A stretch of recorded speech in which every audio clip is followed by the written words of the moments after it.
welcome everybody. This is Norman Kochnick yet again on Eyes on Cricket with my name, of course, Norman Kochnick. We're very lucky to have Richard Vernon back again. Reg or Hi, guys. Manson Boy, or how are you? Yeah, I'll tell you where the Reg came from. Because Where? my nickname used to be Radio for many years, but I was playing cricket with Munchie back in, I don't know, the late 90s, and someone said that they reminded me of a character called Reg Hollis, who was in a program called The Bill, which probably got onto Australia. You probably had The Bill out in Australia. It was a regular television show ran for about 25 years. Yeah. I didn't think I was like him at all, but you know how nicknames come, Norman, they stick, don't they? They certainly do. You don't get to choose your own nickname very often, not in a sports environment. So no, it's very true. I have plenty of. I mean, Storm and Norman's an obvious one for me. Now, a lot of people are already asking about. They're right. Everybody's onto it. Okay, everyone's telling us what we're about to tell them about Ben Stokes. So let's make this clear. I know a lot of people already know, but let's go through it. There were three. There was an ECB media release stating that 7 people, that is 3 players and 4 management people, which would have included, I'm assuming, the one of the coaching staff, because Silverwood's been brought in, that are actually they've been tested positive. So out of the squad of 20 or 30, whatever they've got, which includes management and players, the whole lot have been quarantined. The entire group, the whole 18 players. Do you know how they got it, Norman? Has that been announced? How they came? No, they've been very sketchy with what they're saying.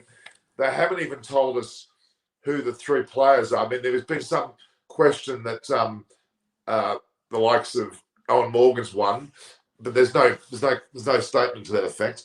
But that's been kept a little bit quiet at the moment. But the reality is there are, and I've posted on my YouTube channel already. And let me just go through the players with you so we can get that clear. Yeah. Let me just say before you do that, Norman, for anyone who's watching, what a bloody brilliant thing. If you are at any time of your life, you're playing your cricket and you think it's passed you by, England have announced 18 players, about 7 or 8 of them. Time's gone by for them. They probably thought, when you're a kid, you dream of playing for your country. God, I did.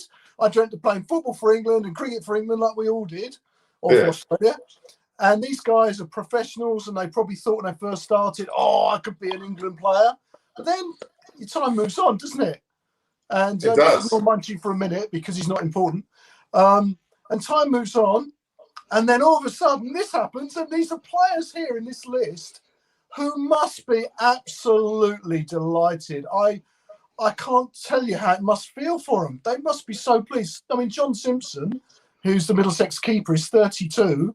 I bet he thought his days were done and dusted. No chance ever of being picked to play for England, and he's going to play. He'll play. He's the only he certainly isn't the squad, that's for sure. Well, he's the only keeper, unless they go for like a Will Jacks or a Ben Duckett. Ben Duckett and Phil Salt can cover as well, but I think Simpson will be the keeper.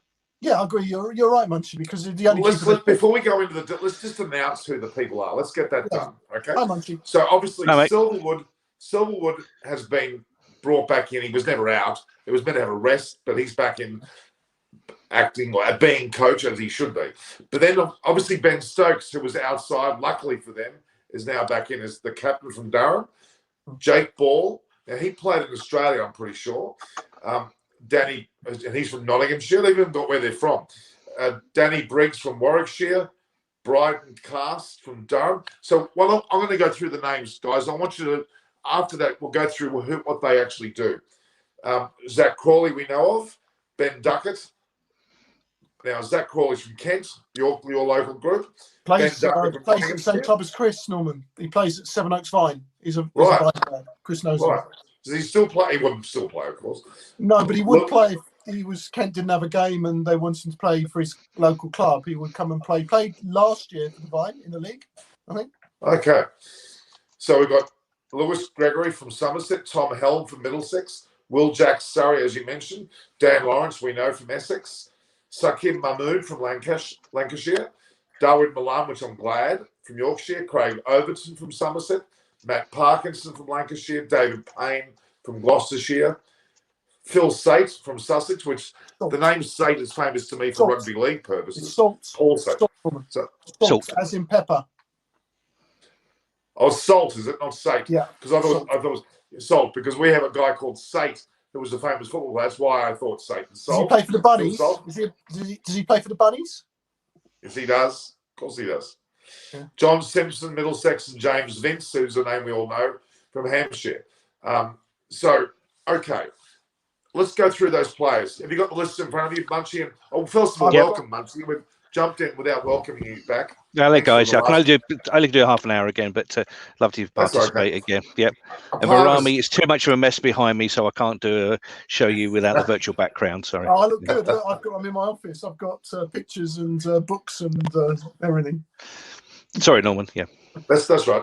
So Parna will be joining us shortly. So there's a few other people joining us throughout the period. She'll show us up for beauty, won't she, Parna? Yeah, well, she's someone who's spectacular, to say the least. She's actually down near Barrel, as a matter of fact, location-wise, I believe. So anyway, all right. So out of this team of players, as far as I'm concerned, Zach Crawley, Dan Lawrence, Darwin Milan, probably the likes of James Vince, and I have heard of Ben Duckett, but also was another player in there I saw, Craig Overton. They're the players that I'm relatively familiar with, but the rest I'm not. So you need to go through them for me. Well, I can do one. Let me do one, then I'll let Munchie jump in because there's one I know a little bit about. Will Jacks will have a long England's career. He is absolutely dynamite. He plays for Surrey. He's more a specialist sort of 2020 player, one-day player. He's been showing good form for the last couple of seasons. He only came in. He's a kid. He's young. I don't know how old he is. I've got to be. I think he'd be early 20s at best. He's very much in the Sam Curran era of coming through the ranks, and I've watched him twice this year live on television, where he spanked 40 or 50 off about 20 balls. And he hits the opening bowlers dead straight back over their heads. He's not a big slogger. He is a class act, and he opens the bowling as well in the 2020s for Surrey. He bowls spin. So he's an all-rounder, is he? He's an all-rounder. No, it's mainly a batsman. And yeah, the games I've seen, he's dominated Jason Roy. Jason Roy's been at the other end, and Will Jacks has outscored him. So Reggie's completely true about what he's saying about This could be a little bit like when India had all those players out in Australia, giving like the Washington Sundars and Shardul Thakurs a go at the top level. This is great. I think we were talking off air the other day, Norman, or when we were having a chat. What don't we miss? Where's the A teams? Where are the Australians back 25 years ago, give or take, or maybe in the 80s, had an A team that used to participate in the World Series Cup. Yeah. And they were brilliant. Their A team was superb. We've got such a lot of talent. Why can't we get an A team playing and see these young players and give them a chance? They're going to have to, aren't they? They're going to have to. Yeah. Good luck to them. All right. So let's go through these players. We know Ben Stokes. We all know Ben Stokes. No, just before we go through the team, just to cover off a couple of points that people are saying. Right. This is a team of, for want of a better word, lesser players. But this is not a designated A team. This is purely because of the unique situation of a COVID outbreak within the England team. Now, the England players, they would have been vaccinated, but the vaccination does not stop you getting COVID. What it does, it lowers the impact. So you're not hospitalised as much as you would be in the past.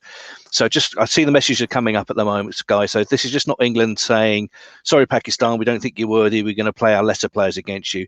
It's a situation that England have been forced into. So but it's a great idea because some of these other players now get a chance, or certain players like James Vince, another chance. So let's go through the list then, Norman. All right. Before we get to the list, one name, and I mentioned it to Richard before, I mentioned to you, Munchie, is of Alex Hales. I don't know. Really don't know. I would have thought he might be given the chance. And Owen Morgan, when Keats being pressed about this, and he says, yeah, the door's not closed on him. Yeah. Once again, I don't know what his situation is regarding COVID, etc., bubbles and things like that. I don't know, but it does seem very strange because, yeah, you look at the Big Bash League, he was phenomenal, but like James Vince was as well this winter, or your summer. I don't know. I'd like to see him in the team because we've seen what devastation he can do up top. What was it, 400 odd against Australia at Trent Bridge?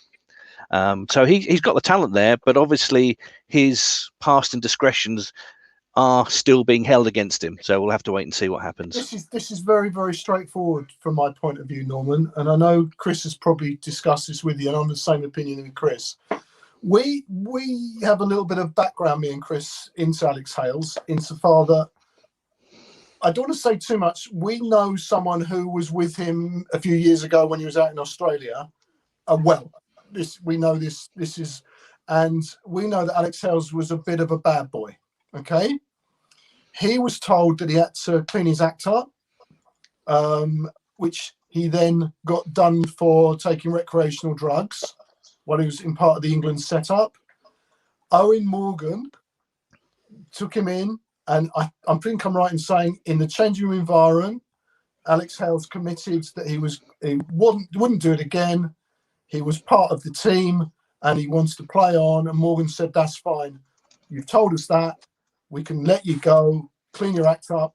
Welcome. You're still in the team." Alex Hales then did it again. And as far as Morgan's concerned, he's gone. And I keep saying this, and Chris doesn't take it, believe me either. But I'm telling you now, as long as Owen Morgan is around that one-day setup, Alex Hales will not play again for England. And I'm rightly so. He was given a chance. It wasn't first offence. It was many offences, but he was given a chance. He told Morgan he would not do it again. He did it again.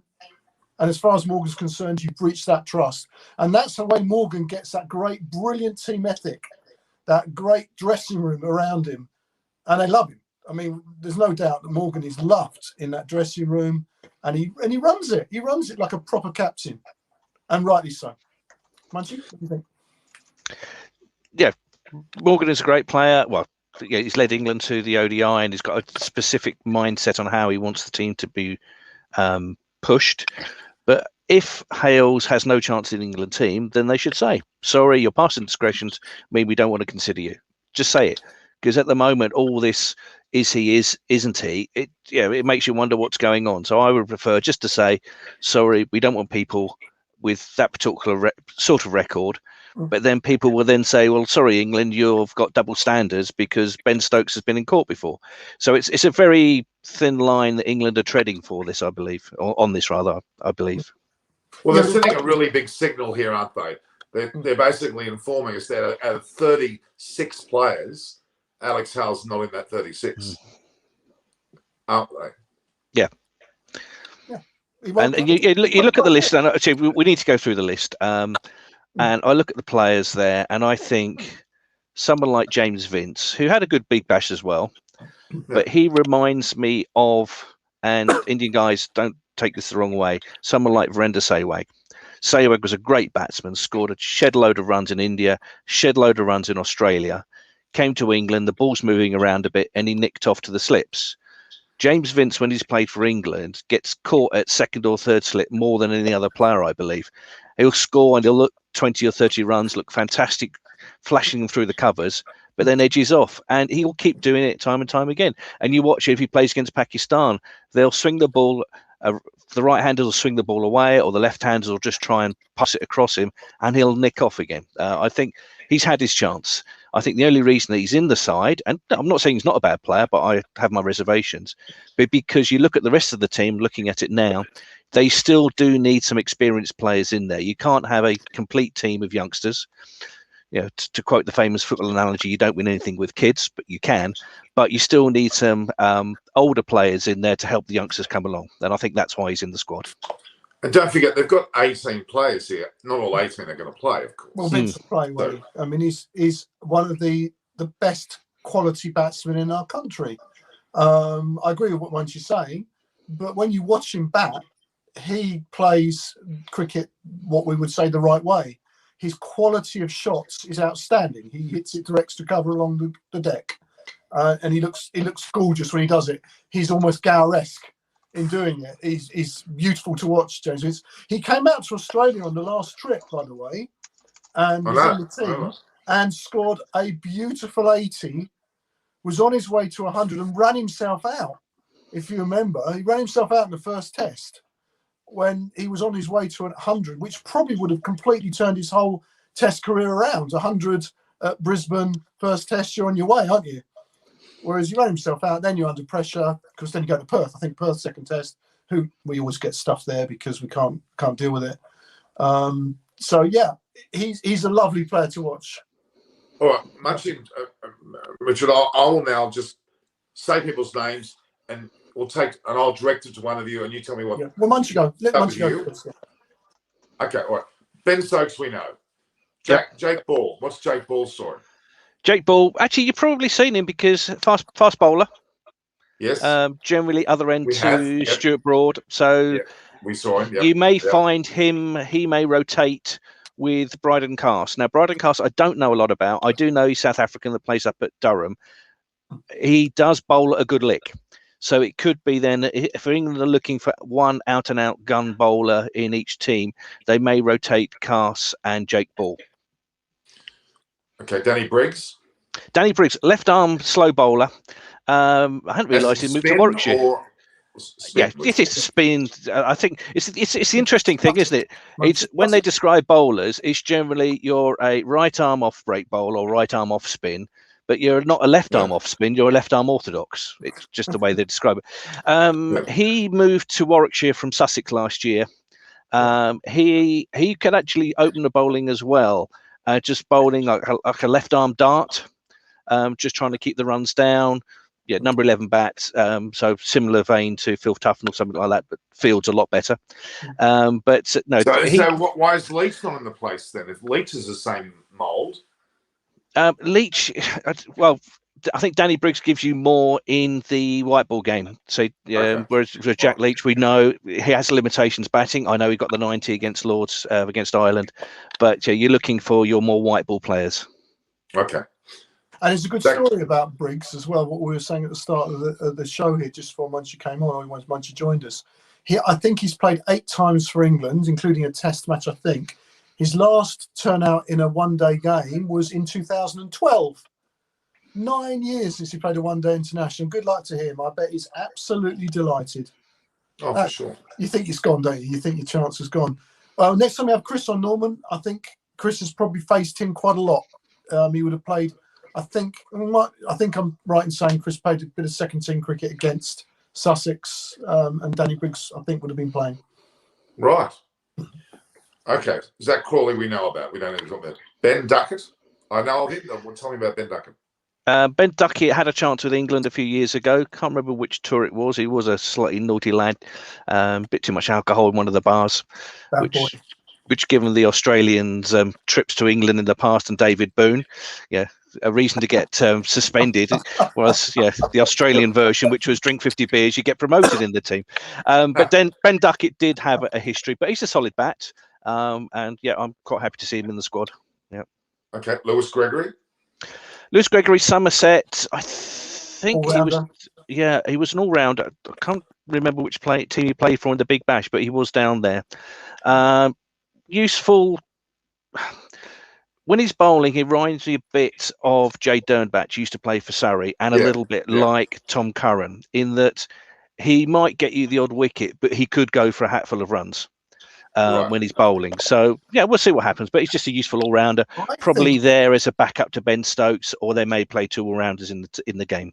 Okay, so he's unlikely to be in the 11. Yeah. In recent tournaments, I think he either played I know he played in the Big Bash, and he might have gone to the Pakistan League. In one of those recent competitions, he had a very good competition with the bat lower down the order. He bashed some big. He can whack it in the last 5 overs.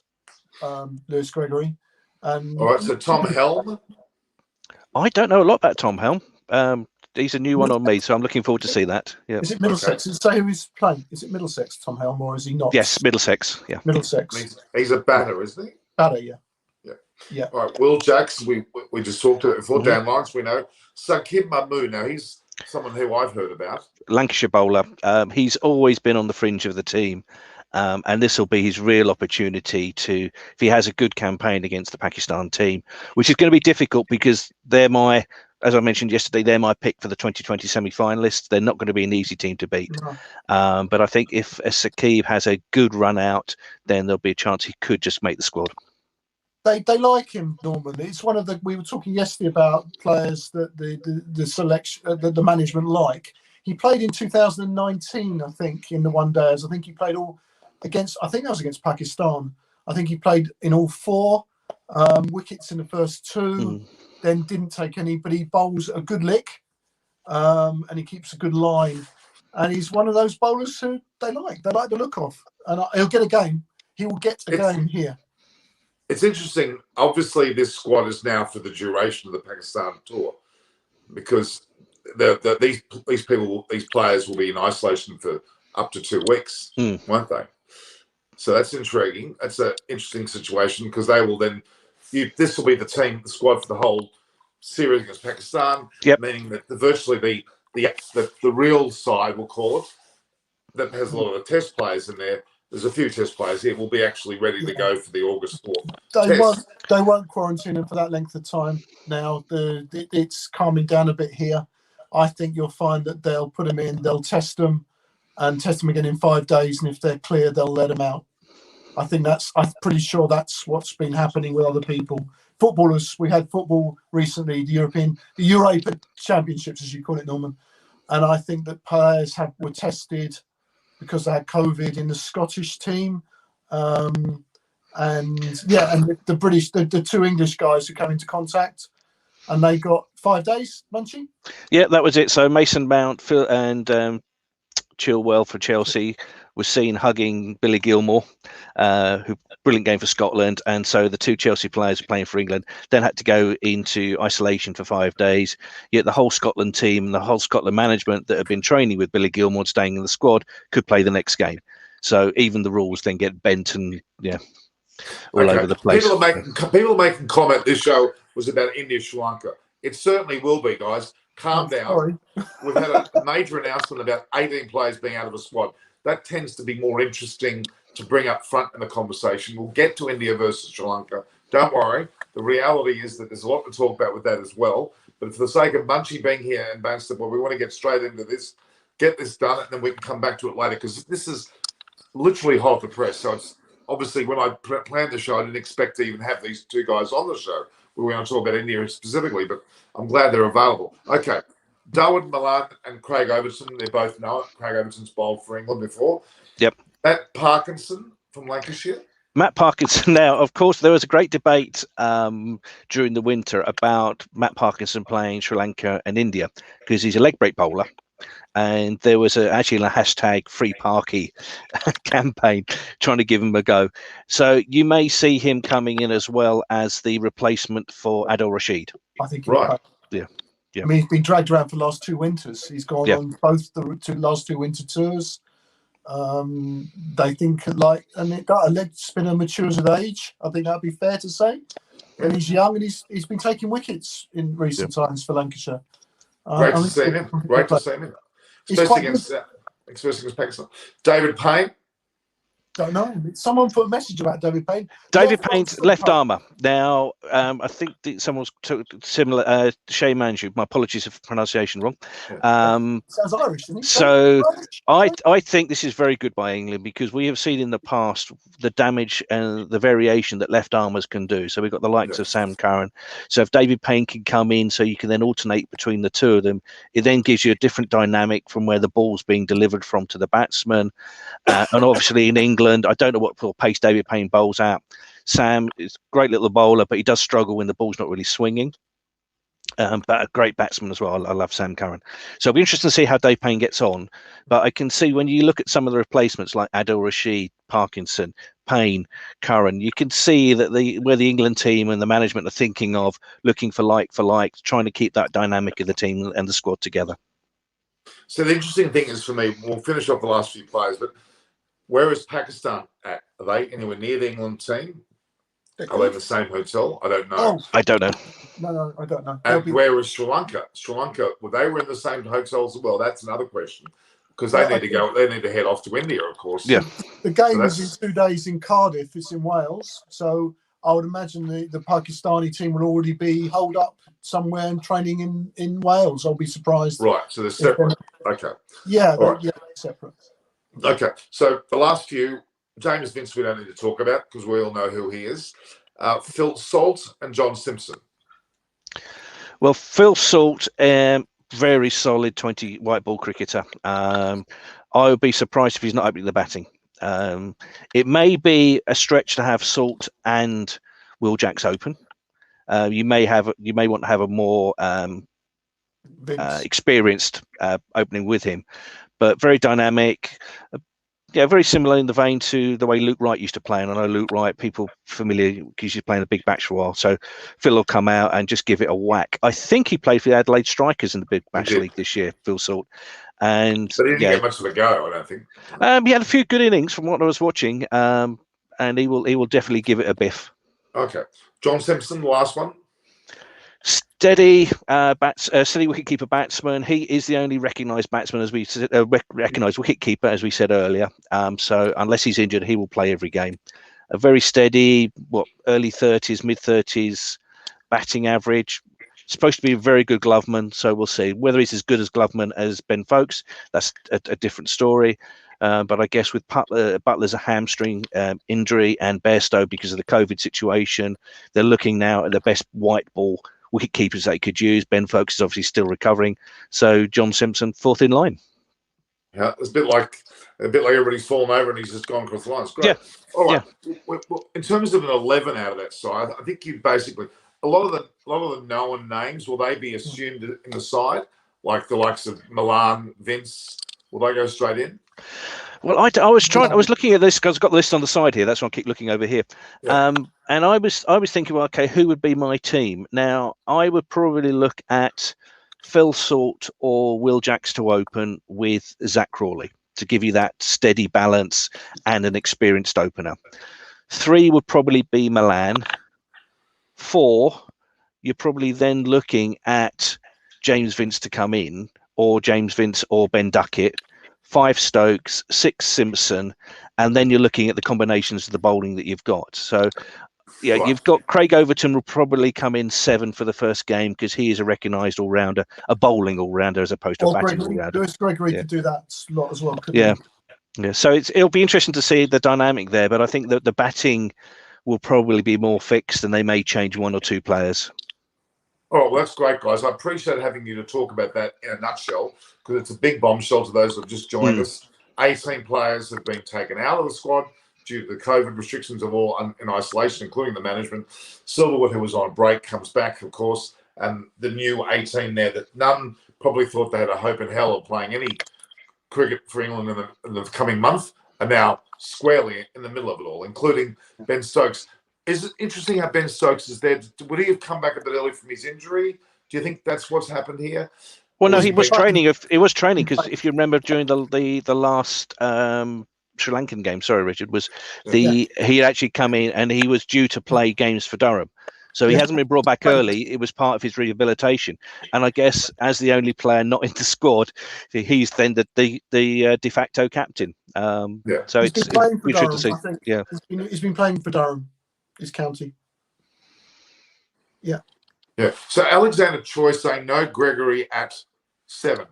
No, I think it's a valid comment. And I said earlier what my feelings were about him. He is a solid player, but I feel sometimes he does get a bit more tap than he should do. And you've got Overton who can bowl and bat as well as Gregory. So it may be that those two are alternating unless they want to pack that midline with Stokes, Overton, Gregory as your all-rounders. It's going to depend on the dynamic of the squad there, Alexander, but it's a fair comment there. Yeah. And the other comment, yeah, sorry, Norman, the other comment that Cricket Legends has made about the Sri Lankan versus England, I want to probably the most boring series, but it wasn't good, was it? It was very much a men and boys series. I think you're very right there. It was just whether Sri Lanka were just poor or England too good, I don't know. Yes, there were some weather conditions in there as well, but it was normally I'd switch on and watch all the games, but the Sri Lankan games, I was watching the highlights. Yeah, and the fact they've got to go back home and face India, whose so-called second team are red hot, they're going to be in complete trouble. I tell you what, because even though it's at home in Sri Lanka, it doesn't advantage them at all because it's India's turf as well, really, in terms of the conditions. Yeah. So that should be a good series, though. I'm looking forward to that one. Because obviously, the similar one for what's going to happen with England now is you've got these Indian players that have been, you're going on the B team tour, so to speak. You're going to Sri Lanka. They'll want to prove a point themselves with the World Cups coming on. So given the way that Sri Lanka performed, I expect a massacre back in Sri Lanka because the Indian players will want to be up their game to show how good they can be to make that World T20 tournament. Absolutely. It's going to be an absolute horrific. So Gil's joining us. How are you, Gil? I'm good. Finally, good to see Munchie over here. Mr. Gill, it's a pleasure, sir. Yeah. I tell you what, Gil, that's not something you hear every day. It's good to see Munchie. Look at your backdrop now, Munchie. It really looks like you're in amongst the stadium. This is now it looks impressive. Now with the right, it's a little quiz then because I'm trying to think. Was this taken? This would have been 2007. So this was at Lord's watching England play South Africa, and this is in the Gubby Allen stand. So you were talking yesterday with Richard about having the additional tickets. I went with an MCC member. Because I wasn't an MCC member, you don't get the delight of sitting in the pavilion, but you can get to use the stands either side, the Warner stand or the Gubby Allen. So if you're looking down at the pavilion, the Gubby Allen one is just to the left-hand side. So you're basically down at third man or fine leg, depending if it's a left or left-hand batter. Yeah. And I don't know whether I told you, Munchie, you may not have heard me, but the media centre, the JP Morgan Media Centre, in 2013, I was caught in a lift with Michael Vaughan. Yeah. You know that story? Yeah. Yeah. And I was on BBC Vaughan and Tougher show with Damien Martin. It was quite. I'm actually planning to have a reunion of Damien Martin, Michael Vaughan, myself, and Jonathan Norman, who were in that lift. We're going to talk about that. Hopefully. So you're going to find a little metre squared cube and stand in that as well. Might as well. Well, it feels a bit like that. We're on screen at the moment. All right. So, Gil, what we were talking about, which was good that you came in now. We talked heavily about the England new squad based on COVID, which has just occurred, and we went through the players and their positions and the like. The 11. What I'll do, Munchie, and both Richard and even Gil can do it. We'll get you to put down your 11 in the comments post the video, and we'll see how close we are when it comes to the actual announcing of the side. In fact, we'll get the viewers to do that as well. Just make comment as to who you think the 11 will be out of the 18 for the first match against Pakistan, which will be very interesting. Now, there's a lot of discussion floating around about the India-Sri Lanka series. We saw good vision of India actually in their practice mode. So that's what we were going to talk about today. And India's dilemma is who are they going to open with, not only in the test series, the 5-test series, but also who is in the side to play against Sri Lanka. Gil, do you want to start off just quickly talking about that? Before Mr. Gil chirps in, sorry, I've got to say, I'm just getting pinged as well, some messages as well. So it's over the half an hour, so I better crack on. So thank you for letting me come onto the show. Thanks for the comments, everyone. I hope to catch you soon. Cheers, guys. Bye. Thanks, Munchie. Bye. Yeah, so I suppose that India are definitely going to start with Dhawan and Shaw as openers in the white ball series. If they get results in the first two games, they might try out Devdutt Padikkal as well, and there's Ruturaj Gaikwad too. But I think for starters, it's going to be Shaw and Dhawan. Also because both of them open together in IPL too, and Prithvi Shaw is actually ahead in the pecking order as well because he's made his debut before any of the two players. So you'd ideally like to start with the players who are ahead in the pecking order. I think somewhat the lineup could be Shikhar Dhawan, Prithvi Shaw, Manish Pandey at 3, Sanju Samson at 4, maybe someone like Ishan Kishan at 5, and then you have Hardik Pandya at 6. And in the bowlers, you'll obviously have Rahul Chahar, Deepak Chahar, and Bhuvneshwar Kumar. These three will be there. And then the other two spots, you'll have to see who comes in. So I think you didn't have Sky Kumar in there. yeah. So I was actually forgetting one name. So yes, Surya Kumar. I'll actually bring in Surya Kumar Yadav at number 3, especially in T20s. In ODIs, you can have him at 4 as well, because Manish Pandey is the kind of guy who likes to take his time. Or you could even have Sanju Samson at 4 and then Surya Kumar Yadav at 5. See, in ODIs there is going to be enough time for Surya Kumar Yadav anyway, even if he comes out at 4 or 5. But in T20s, yes, of course, he's going to be at 3. I had actually missed his name. So 3 would be Surya Kumar Yadav, 4 would be Sanju Samson, 5 would be Ishan Kishan, 6 would be Hardik Pandya. You could rotate between Sanju Samson and Ishan Kishan depending upon who gets out. Say if you want to, if Shikhar Dhawan gets out early and you want to maintain the left hand right hand combination, you send Ishan Kishan ahead. But if Shikhar Dhawan's already batting, then you could send in someone like Sanju Samson to make sure that the left hand right hand combination continues. So, are you saying Samson's going to keep, or are you saying that Ishan Kishan's going to keep? See, I think that Ishan Kishan is a better fielder than Sanju Samson, or it's actually touch and go, because Sanju Samson has also been brilliant while fielding at the boundary. So really doesn't make a lot of difference actually if you see about it, because India doesn't have a problem of who's going to keep, because even in the ODI side there is Rishabh Pant and KL Rahul. So they don't have a really big problem as to who's going to keep. What they need to find out is who of these players can be consistent enough and can be an outside or a dark horse, an outsider or a dark horse for the World T20. Who's the one who can bat more explosively? But isn't it amazing though, Richard? You can also comment on this.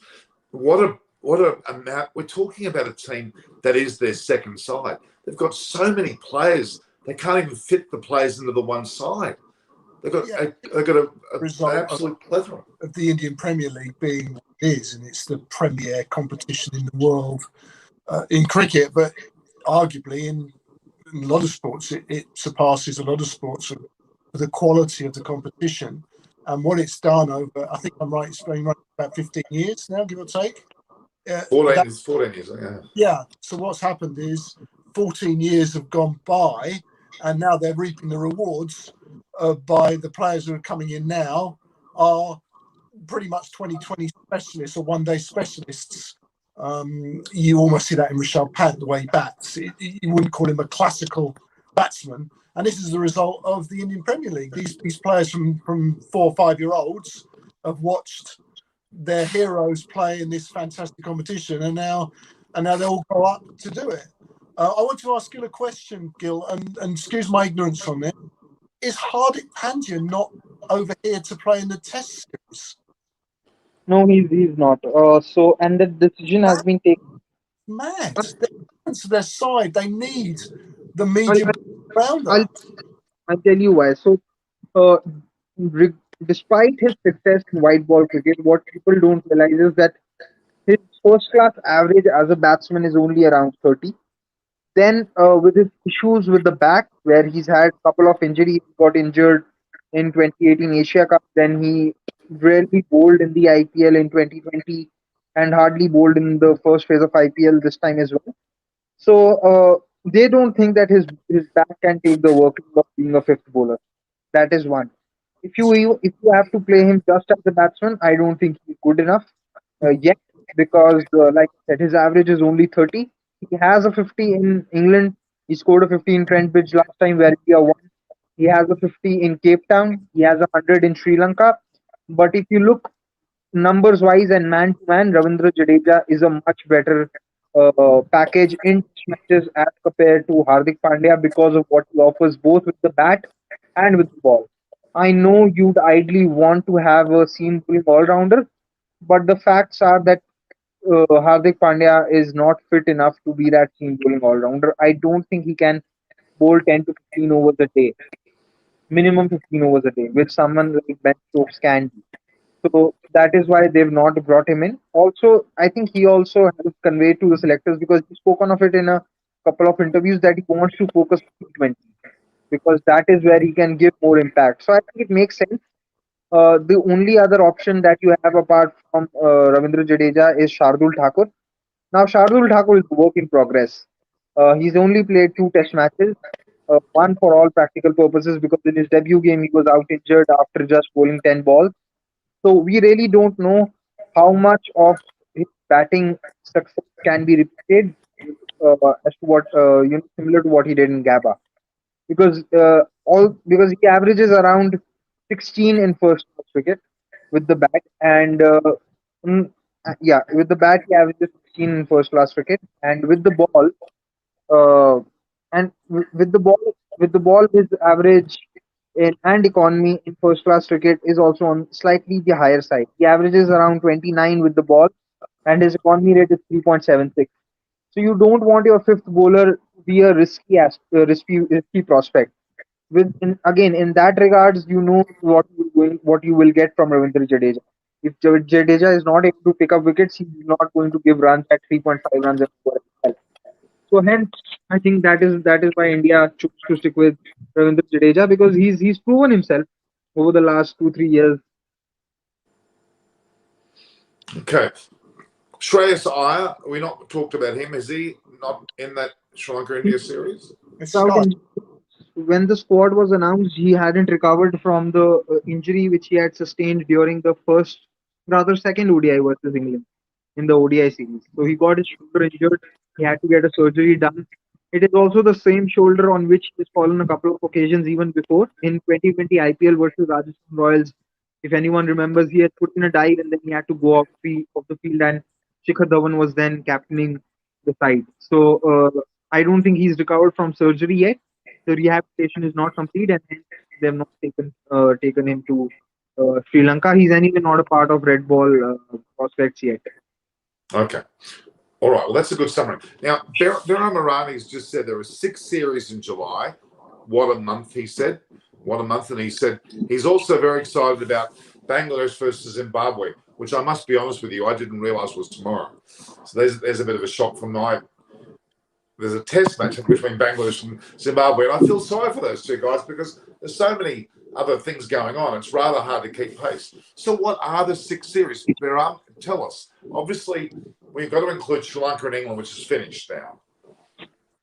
Pakistan and England, which is second. Sri Lanka and India, which is third. Australia, West Indies, which is fourth. The Zimbabwe, Bangladesh is 5. Is the 6th one something I'm not sure about? Is there another series? West Indies over 50s playing again. Yeah, they are. Now, Gil, you know what Richard's referring to, aren't you? They're talking about the actual West Indies side, not the over 50s side. I think it might be Australia versus Bangladesh, actually. I think they might be squeezing in this month as well. Can you think of any other game, Gil? So there's West Indies, Australia, that is going to start in some time. Yeah, I said that. I don't think Bangladesh Australia is going to happen. If Bangladesh and Australia are scheduled, then Australia will come up with something or the other to make sure that they don't do Bangladesh. It's you know what, there should be, if in the case where Australia played South Africa in the year and Australia decided not to go to South Africa, I think Australia should have been penalised a financial amount. Honestly, I completely agree.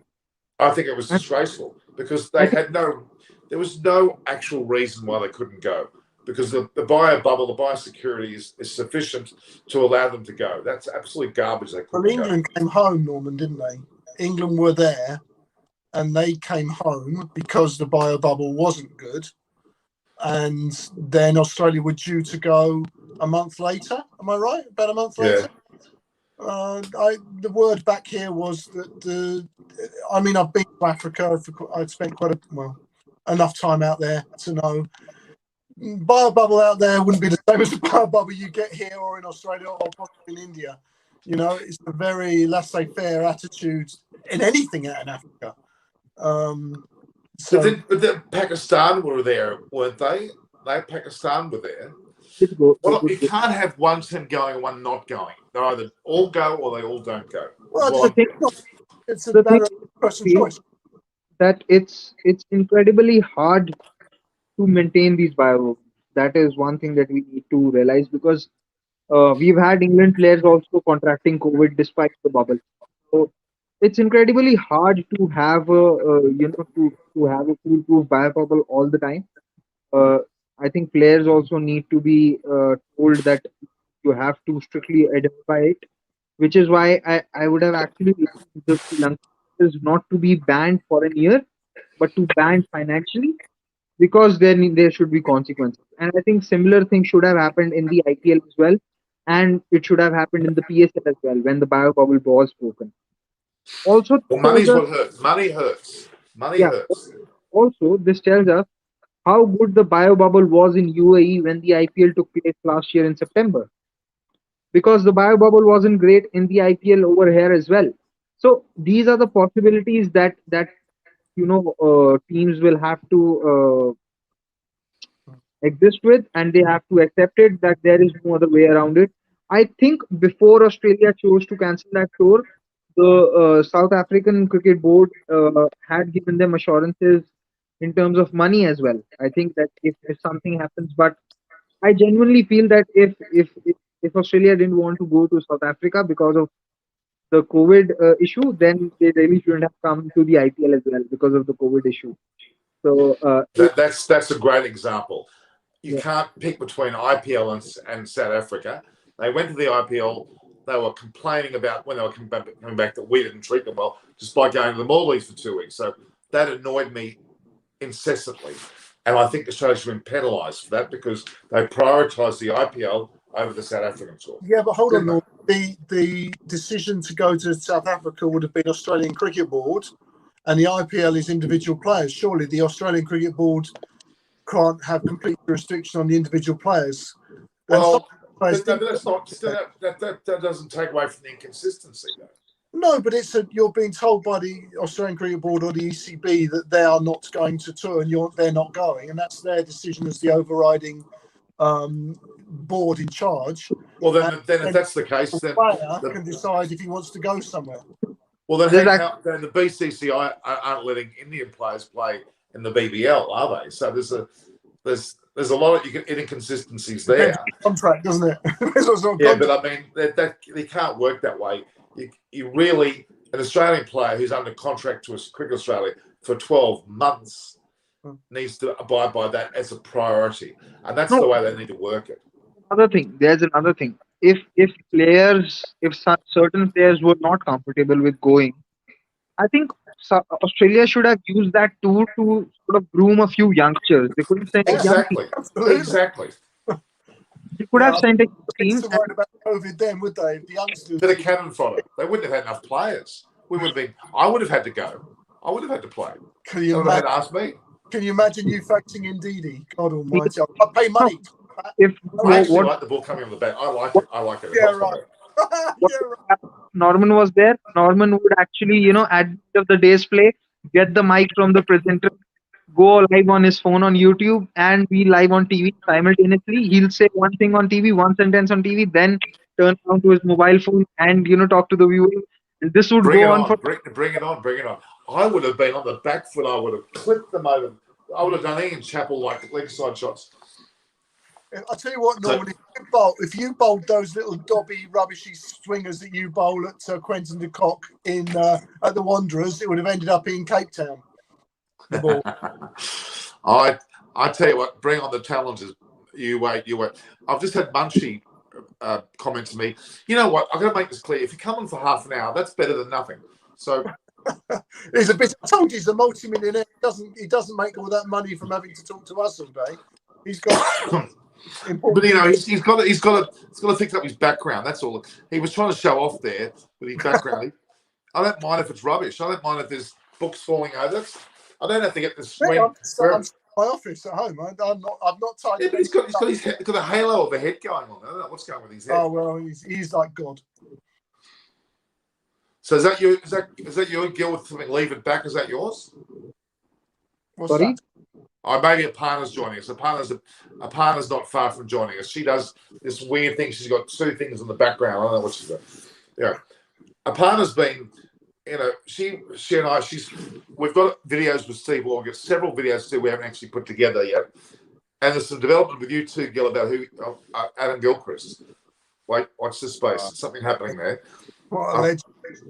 See, Ben Cutting was supposed to come on my show, and he couldn't because it was an issue with locations. And I've got Jimmy Maxwell's another one. I mentioned it yesterday, didn't I, Richard? I talked about Jimmy Maxwell's going to be coming on. Don't worry, when he's on, I'll make sure you guys get all going. And Monty's running around on 50. Monty on LinkedIn says, I'm available. He gets 400,000 people saying, come on my show. He's been swamped. And now he's doing soccer. Did you see he's out of the grounds? He's gone from nothing to about 400,000 things. Oh, it's driving me nuts. But you know, since you are his friend, don't you get any? Don't you get to jump ahead of the queue? Yeah, I've had him on about 95 times. I think I've had him on the most over the period of the last 6 months. But you have to speak to him about coming on my show at least once. I have. So we'll have to arrange it. But he has been on my show 95 times, so I can't expect him to be on that many times. So don't worry, it'll happen. There's plenty of seasons. Gil, there's an entire 5-test series. There's a Ashes. I'm actually trying to get Monty out here to Australia to be a part of Sky. That's the plan. And then I'll have him all to my own. So. What I'm trying to say is my show really doesn't revolve around cricket series. It's just about having conversations about the life and the journey. It'll happen. Don't worry. Just give me. Do you talk to the original Gilly as well? The who? The other Gilly, the Australian Gilly. Yeah. Yes. And here we are. Our partners come on time, perfectly. There is hey, everyone. Here. We've been some 3 ugly old men, and now there is an absolute beautiful young lady. I'm not a minute. I'll clarify that. 1 extremely good-looking man, 2 so-so, and a beautiful-looking woman. Yeah. Okay. Well, Norman, I won the poll. So what are you going to say about that? Yeah, you did win the poll. Parla won a poll 53%. You smashed it. 57%. 57, sorry. So you've met Gil before, haven't you, Aparna? No, we haven't. I don't think so.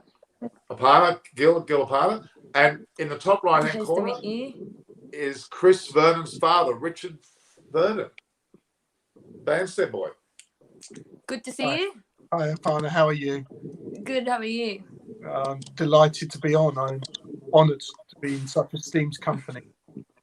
I didn't get a video of I didn't get a photograph of Munchie, but I'll fix it up later. Munchie was here earlier. You need the widescreen on your camera, Norman. So you both, Gil and Richard, you both have your screen horizontal, not landscape, don't you? Yeah, because it landscapes. When I'm looking, it looks as though I'm looking off camera. Hopefully, that's okay.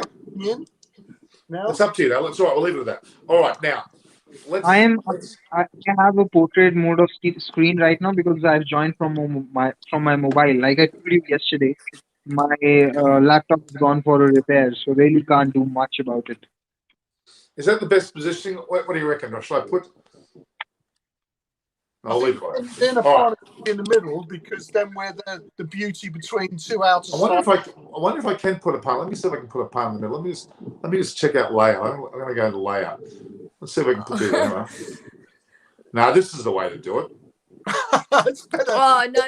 You're not doing that's better. That's better. It's all about. I'm the host. Okay, let me start again then. You start. Welcome to Norman Shows. Eyes on Cricket with Norman Korchenak. And now we can get rid of the 3 panels that we got. Especially we'll get rid of Norman. No, I'm just joking. Don't do that, Norman. No, just introduce us. Go on. I want you to introduce us this way. Point and introduce us. Come on. Well, you're going to have opportunity for your viewers to come on my show and then... Okay, all right. Okay. Let's see if this one... Does this work any better? No, that's not better either. I'm just trying out some new layouts, guys. Bear with me. That's okay. Oh, yeah, there's one of the comments that just said... Oh, my God. Gil's gone really small. How about that, Norman? Bellram has come up with a new title, Eyes on Aparna. That's much better. I'm happier with that. All right. Well, Now, you can still have your eyes on Apana and cricket conversation with Apana Seni. That's my YouTube channel. Exactly. So what will we do? So your Julie, you're going to copy this on your platform, aren't you? Yes, Who? afterwards, yeah. Okay. All right. So let me get back to what we were talking about. So Apana's joined us now. We've got 2 Indians, an Australian, and a Pom all here today. So we've been talking to Apana for your sake. We've been talking about the 18 new players in the England squad, which was quite incredible. In fact, guys, is that the first time that's ever happened, where an entire squad's been replaced? Yeah, I can't remember anything like that ever happening before.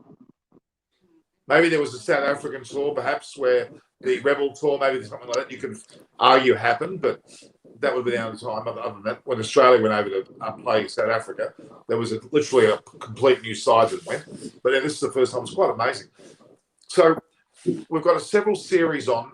The one that we've got a Zimbabwe-Bangladesh test starting tomorrow, which will be followed by, I think, Australia-West Indies is in next. Then with all coming together will be the Sri Lankan Indian test will be the first, or ODIs and likely later. And then, of course, Pakistan in the middle there. Quite a mismatch. What's happened to obviously, Australia is the one that's... Did you see they had a practice match, guys? Did you see they had a practice match, intro squad practice match? Did you see that? No.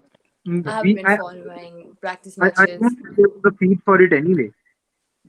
Well, no, but Dan Christian looks like he's in favour, and at 38, he may return to the Australian side. He could join the West Indies. He'd be welcomed into that team, wouldn't he? With the West Indies over 50s. But I think it's a great thing to see. Dan Christian's been in great form. How many leagues has he won over the last 3 or 4 years, whether it's BBL or in the IPL? Is going to go very close. Apana, what's your side again in the IPL? Who's yours? Is Delhi Capitals, isn't it? Yes, either Delhi Capitals or Kolkata Knight Riders. But Shubman Gill has been, and Rishabh Pant. So there's the 2 new stars that I would like to watch more, even in IPL. But Delhi Capitals. Pant pull the pants. You must have heard that one. If no one follows IPL here, that's one thing you say in Australia, and all Aussies get the shits. Pull your pants down. Gill, quickly, what's happened to Shubman Gill? What do you know about Shubman Gill? I think he's injured. I know as much as anyone else. There have been reports that he's had a great tear in his hamstring, and which might lead him to getting getting injured for a longer period of time and being unavailable for the series. But as per a few reports that have come in the papers and in some of the series, fact is that the Indian squad is trying to get him fit towards the latter part of the test series. So we can only hope that he makes it in time. But if he doesn't, I'd actually like the Indian team to not include Shaw or Devdutt Padikkal. I know there's a lot of hype for both of them because of the way they have performed in the IPL and even in the Syed Mushtaq Ali Trophy or the Vijay Hazare Trophy. But the fact of the matter is, both of them, I think, are at least 2 years away from playing red ball cricket. They need to play a lot more Ranji Trophy. I know there have been some changes in Shaw's techniques where he's, shuffling towards the off stump a little bit and ensuring that he doesn't get bowled on the inside. But that leads him to be vulnerable to getting out LBW.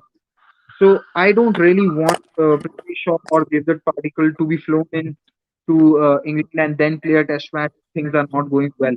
I'd rather have them play in Sri Lanka, work a lot more on their white ball game, keep improving their confidence, and then once they played a couple of seasons of Ranji Trophy or maybe even one season, and play the A tours under Rahul Dravid, then be drafted into the test side. I really want that to happen. If Shubman Gill is not available, Mayank Agarwal should open. And if they're not comfortable with Mayank Agarwal opening, then probably open with a Chiteshwar Pujara or a Hanuman Vihari and draft Mayank Agarwal in the middle order. Also, there's So Abhimanyu okay, go Easwaran. back, So Gil. if Who you are your actually openers? Who are your openers? Say it again. Rohit Sharma and yeah, Rohit Sharma and Mayank Agarwal to start with. If it doesn't work out well, then I'll bring in one of Hanuma Vihari or Cheteshwar Pujara to open in place of Mayank Agarwal. And there's right. Abhimanyu Easwaran as well, who's a part of the reserve. So it would be really unfair on Abhimanyu Easwaran if Shaw or Padikkal are flown from Sri Lanka to join the test squad, because then what you are essentially telling is that the captain and the team management really don't have faith in a player who's been selected by the selector. You're actually wasting the player's time on the bench, which has happened with KL Rahul over the last 6 months, because he's been drafted into the test squad but not got a game. Okay, so who is the main person who is selecting the Indian squad, the team? Is it Ravi Shastri and Kohli, or is it going to be one of the main selectors making that decision? So are you asking about the squad, or are you asking about the playing 11? Well, the selectors, the chairman of the selectors, which is, I think his name is Chetan Sharma, the management, obviously, they are making those decisions. And I would agree, KL Rahul, as they have asked for 2 openers. KL Rahul, he's played in England before, and I think he's been considered for the middle order, but not as an opener. So I don't know. I haven't heard a lot of news going on about, but yeah, that's only just recently came out about after Shubman Gill's injury. Have you heard more about it, Norman? No, I think it's pretty clear that Agarwal is going to be first choice, and Rahul will probably back down the order if he's going to bat anywhere in the team. I don't think he's going to open. I think they've made that decision. I think the fact that he wicket keeps in the short form has actually been detrimental to his progression within the test side. I think he actually will probably be batting down the order if he comes into the Indian side. That's my prediction. There are other batsmen they're going to prefer to put up the order in the test arena for that purpose. See, I'd like to weigh in a little bit over here. One is that the playing 11 is definitely in the hands of the captain and the coach. The selectors select the squad, and as far as KL Rahul is concerned, see, there's been a marked change in his technique if you look at it over the last 2 years or 3 years. Because once he started doing well in the IPL, once he was, maximizing his potential in the white ball format completely, there was a change in his stance. He now takes a leg stump stance to open up the offside slightly more than what he used to do earlier when he was playing in the test matches. Now that has led to a weakness in his technique, where he's not playing movement that well. He's getting out LBW or bold, and sometimes when he's trying to overcompensate is he's actually edging it behind. So, and that is something which is not uncommon, because a similar thing has happened with Jason Roy, a similar thing has happened with Johnny Bairstow, a similar thing has happened with Aaron Finch. So it's something that batsmen go through with when they make a change in technique to maximize the output in the white ball. And I think something similar happened with Mayank Agarwal as well, because if you saw him batting, if you compared his stance, which was back in 2018 and then in 2020 Australia series, the gap between the 2 feet was much bigger than what it was before. Now, what it tends to do is it makes your head falls over, because if you have a big front foot stride, your head is going to follow it, and when your head is going to follow it, you're more likely to fall over while attempting the flick, or while trying to get your bat around the bat. The bat has a longer distance to travel as opposed to what it had to do before. That is why he's become an LBW candidate in test matches. So these are things that will remain there. And I think KL Rahul doesn't really play movement well in white ball as well. It makes sense for him to bat in the middle order in test matches if he does. Although I personally believe that he should have been in the squad for the test matches. He should have been in Sri Lanka, because the role that he does for the India team, which is to bat at number 5 and keep wickets, it's one of the most important roles. It is the role which a Ben Stokes or Joss Butler plays for England. It is the role which Mahendra Singh Dhoni was playing at the time for India. It's the role Dave de Villiers was playing for India. Number 5 and number 6 are important positions in the ODI batting lineup right now, that you need a lot of continuity over there to ensure that anyone who plays at position, get the amount of success which you're looking for. So that is what I feel about the whole, debate or the discussion.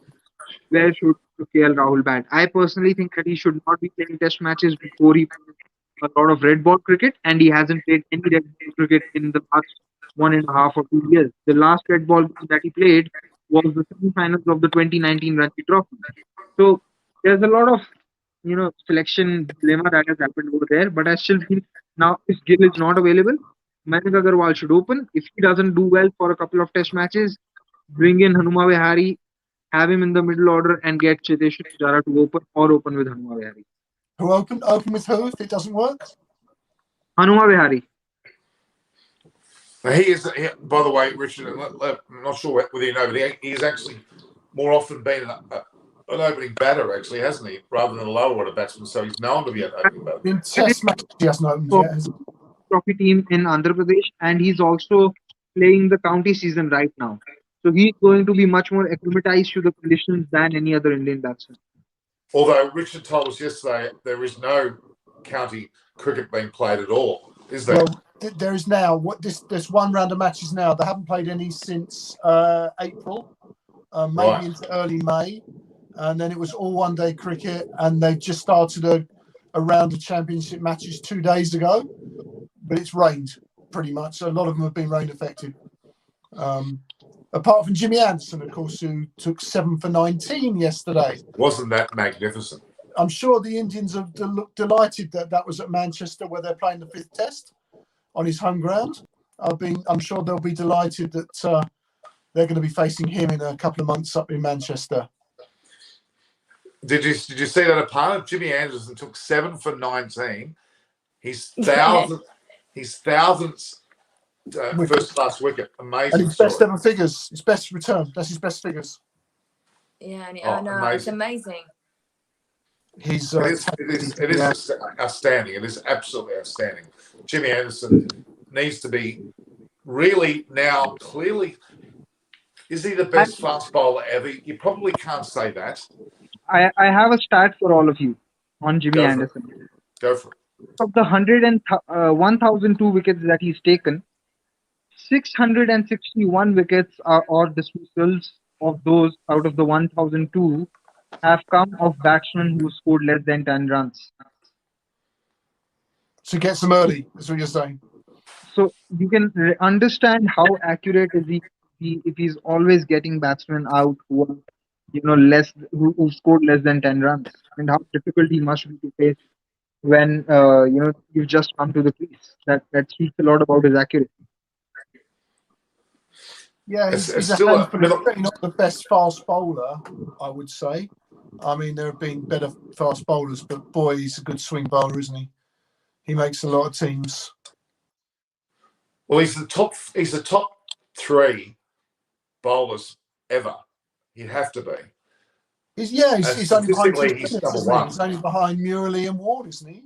He's just about overtaking Kumble. I think he's just about to Kumble. 624.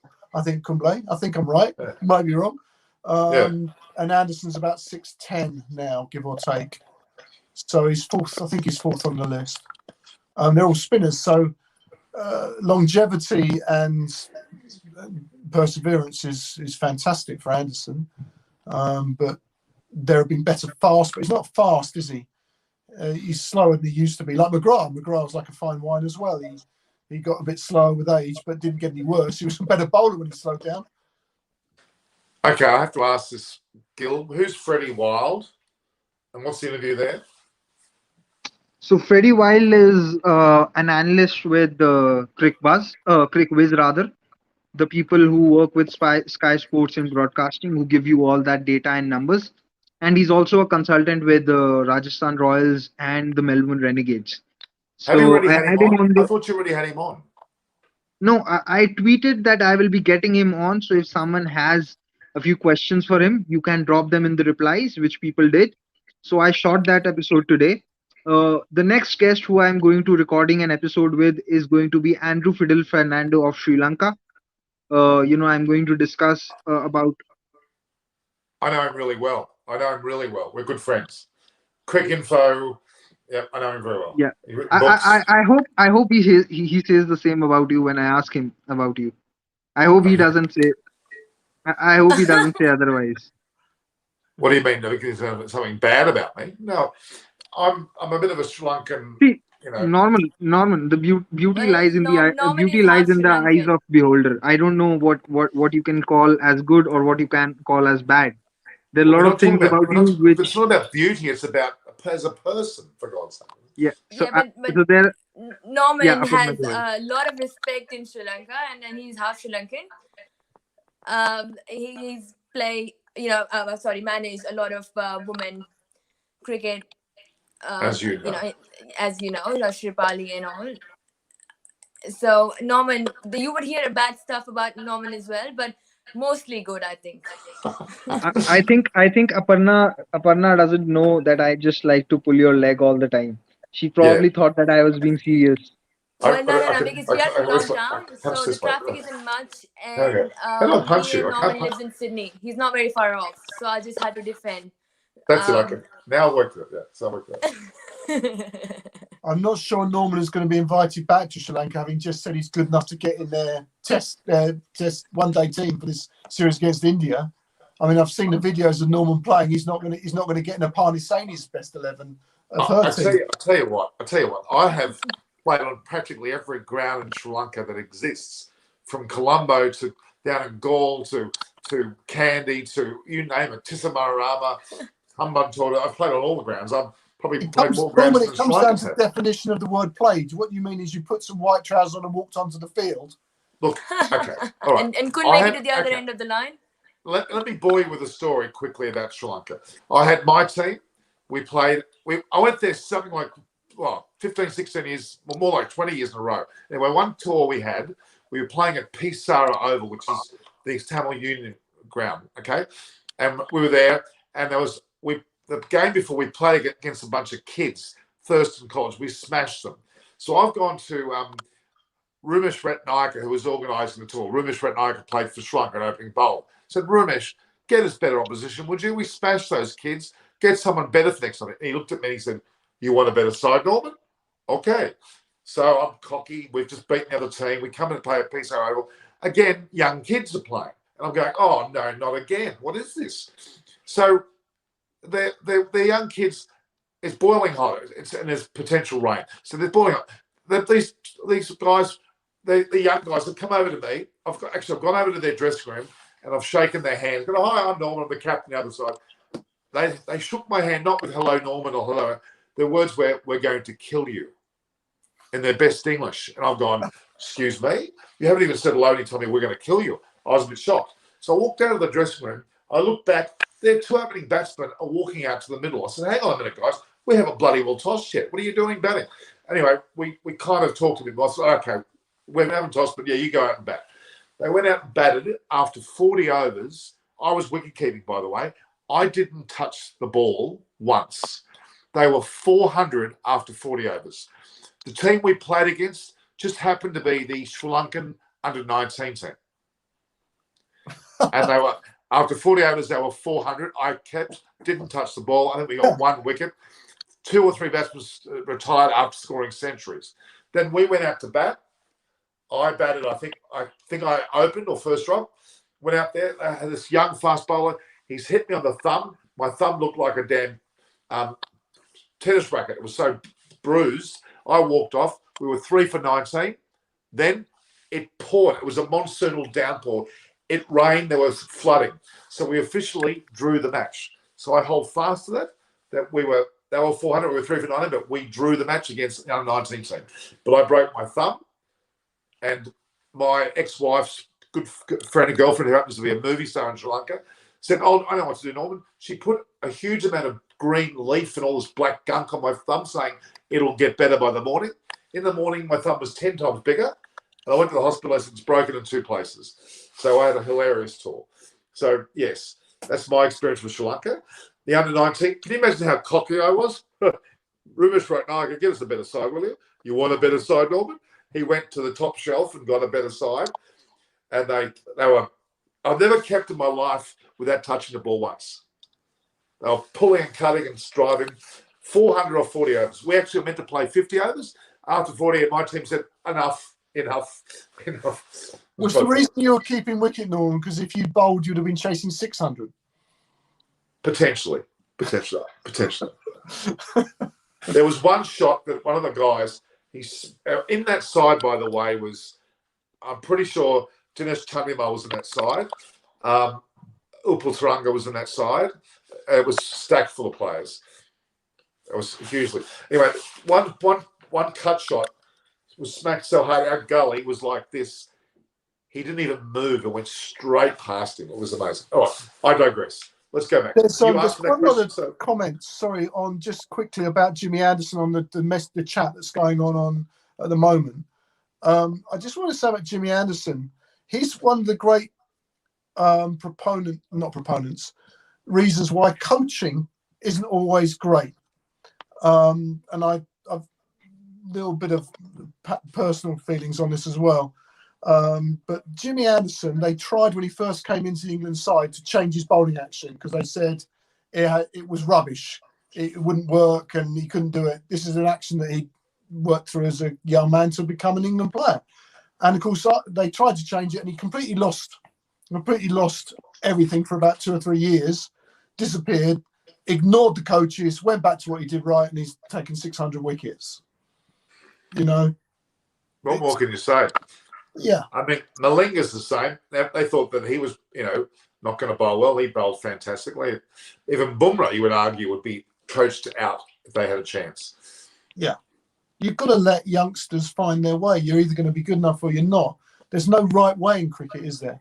There's just you play the game and you're either going to make it on your own skills or you're not. You can bring in certain theories and look at certain things, but if you coach out natural ability, you've lost it. The game is all about different players doing. Look at Steve Smith, for God's sake. You can't coach that. Or Lasith Malinga.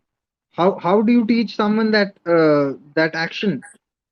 Do any of you remember Sohail Tanveer of Pakistan? Yes. Yeah. How do you teach anyone wrong-footed action where you are rotating your arm twice?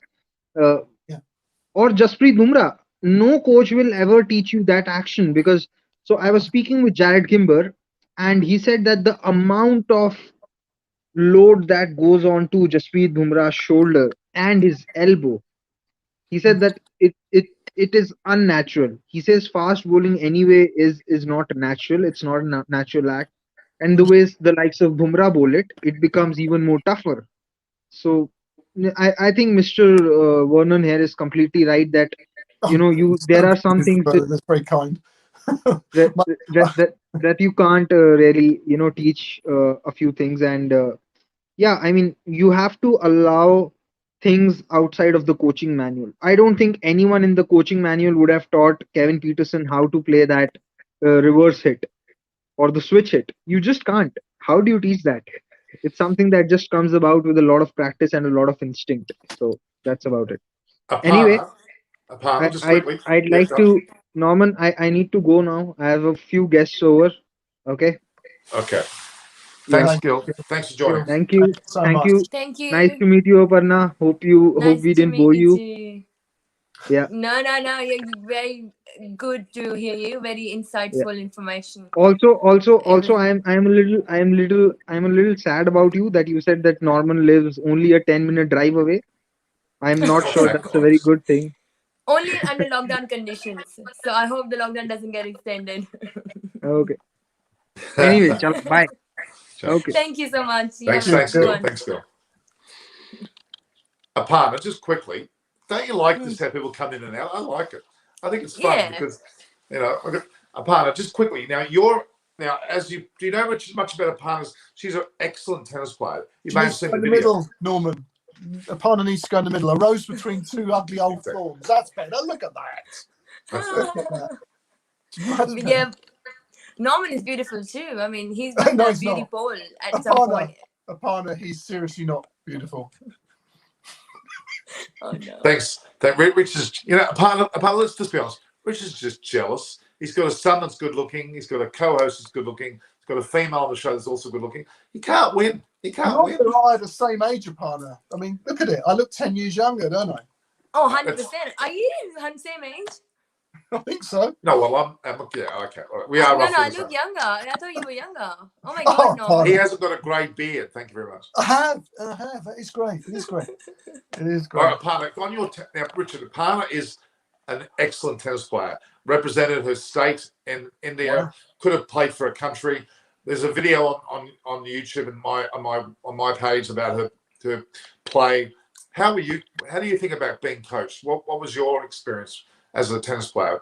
Were you coached out certain things or what? Well, I played since I was 6 years old. I was just given a racket.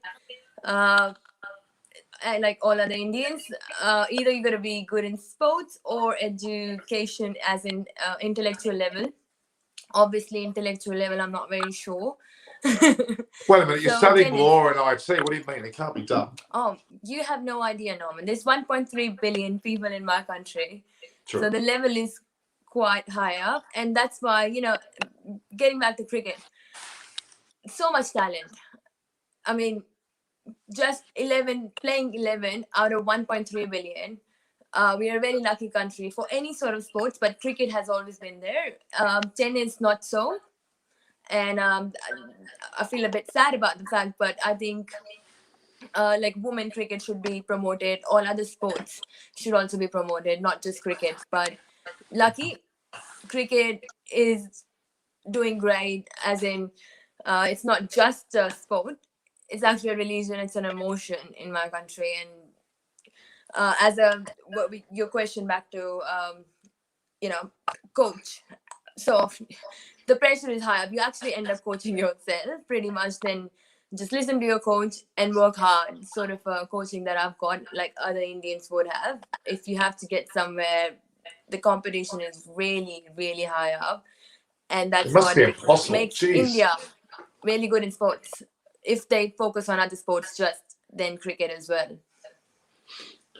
I just wonder the future. Obviously, we know cricket's incredibly well entrenched, but other sports that are leading to Olympics, India's improving their ranks when it comes to the Olympics. I've noticed a lot of the wrestling sports, the badminton, the hockey. They're certainly progressing to a point where they're going to be a force in the future. Hockey is our national game. Norman, can you put up the Cricket Lover's last comment on the screen? The one that's literally just come in, the bottom, the most recent. Does that come up on the screen there? There you go. I think cricket. I think of all the comments we've had today, that is probably the most accurate. I'm wearing glasses. That's why I've got the intellectual look coming through. Where's your glasses, Norman? It's a theme. And I need a hat too. I think we should have. Where is your hat? You only live 10 minutes. I've tried several times to meet you in the last few days. It's a lockdown, Norman. 2 seconds. I'm not going to send it in the mail. On the show. If I told my wife I was going out to meet Aparna Saini just to say hello, I would imagine that I would not get back in my house later on that evening without a frying pan being thrown at me. Oh well. You can post Australia Post, Norman.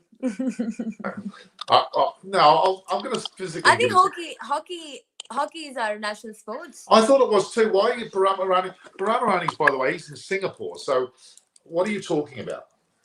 No, I would like to double check that one now. I thought it was as well. Yeah, hockey is considered as a national sport. I thought it was. I thought that was the categorization of it. That it was. Yeah, it's not on the basis of popularity, but basis of historic connect of the game. So yeah, it is.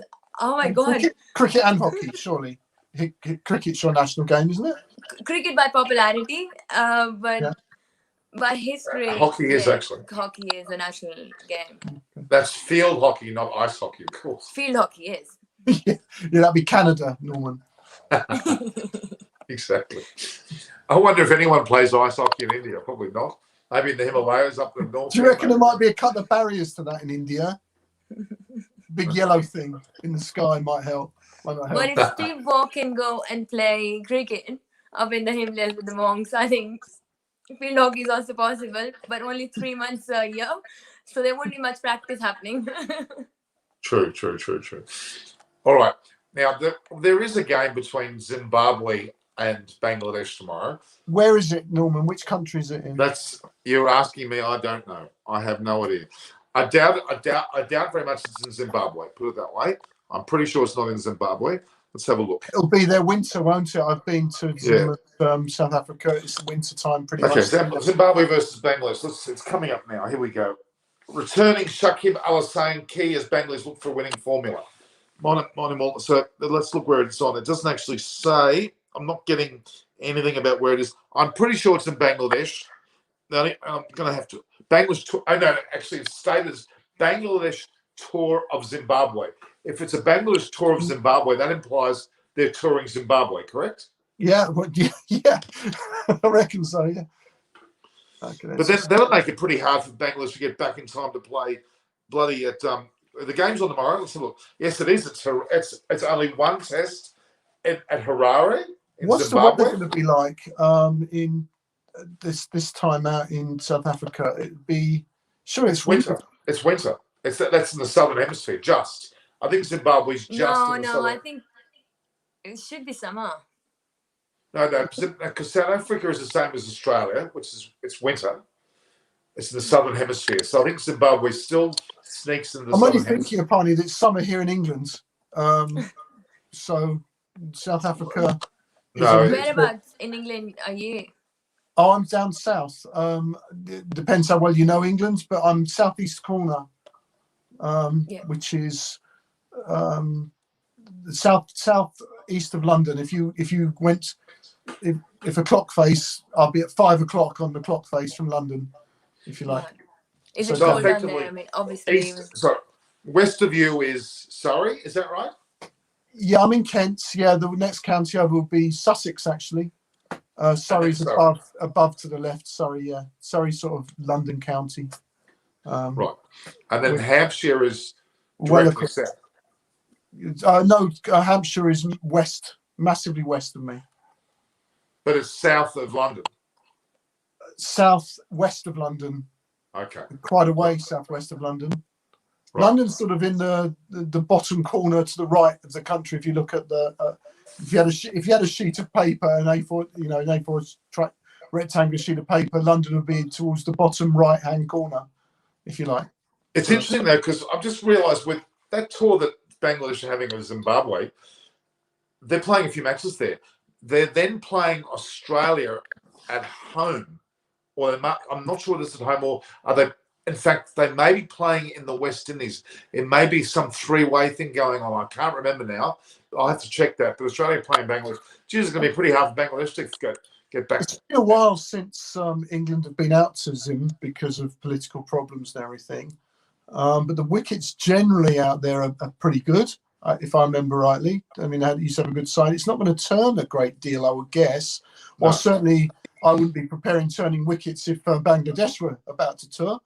So they might have a bit of a sneak, but you think Bangladesh should be too strong, wouldn't you?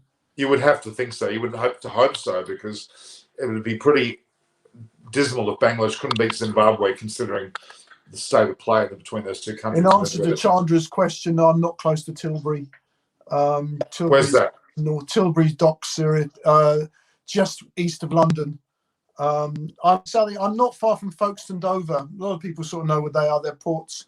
I live closer to France than I do to London by miles. Actually, closer to France from where I am. Are you serious? Yep. Miles wise, I'm closer to France.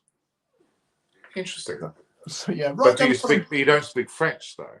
No. No, don't change. What's this no business? That's hardly French. That probably is French. No. It's French. I mean, Sacre bleu. That's all I know. Sacre bleu. Yeah. We don't like the French. Believe me. Sorry, any French listeners. I mean, it's Well, I don't think there are too many French listeners. Why is that? Parnia, this is history. This is hundreds and hundreds and hundreds of years of history and wars. And I think same as Pakistan and India.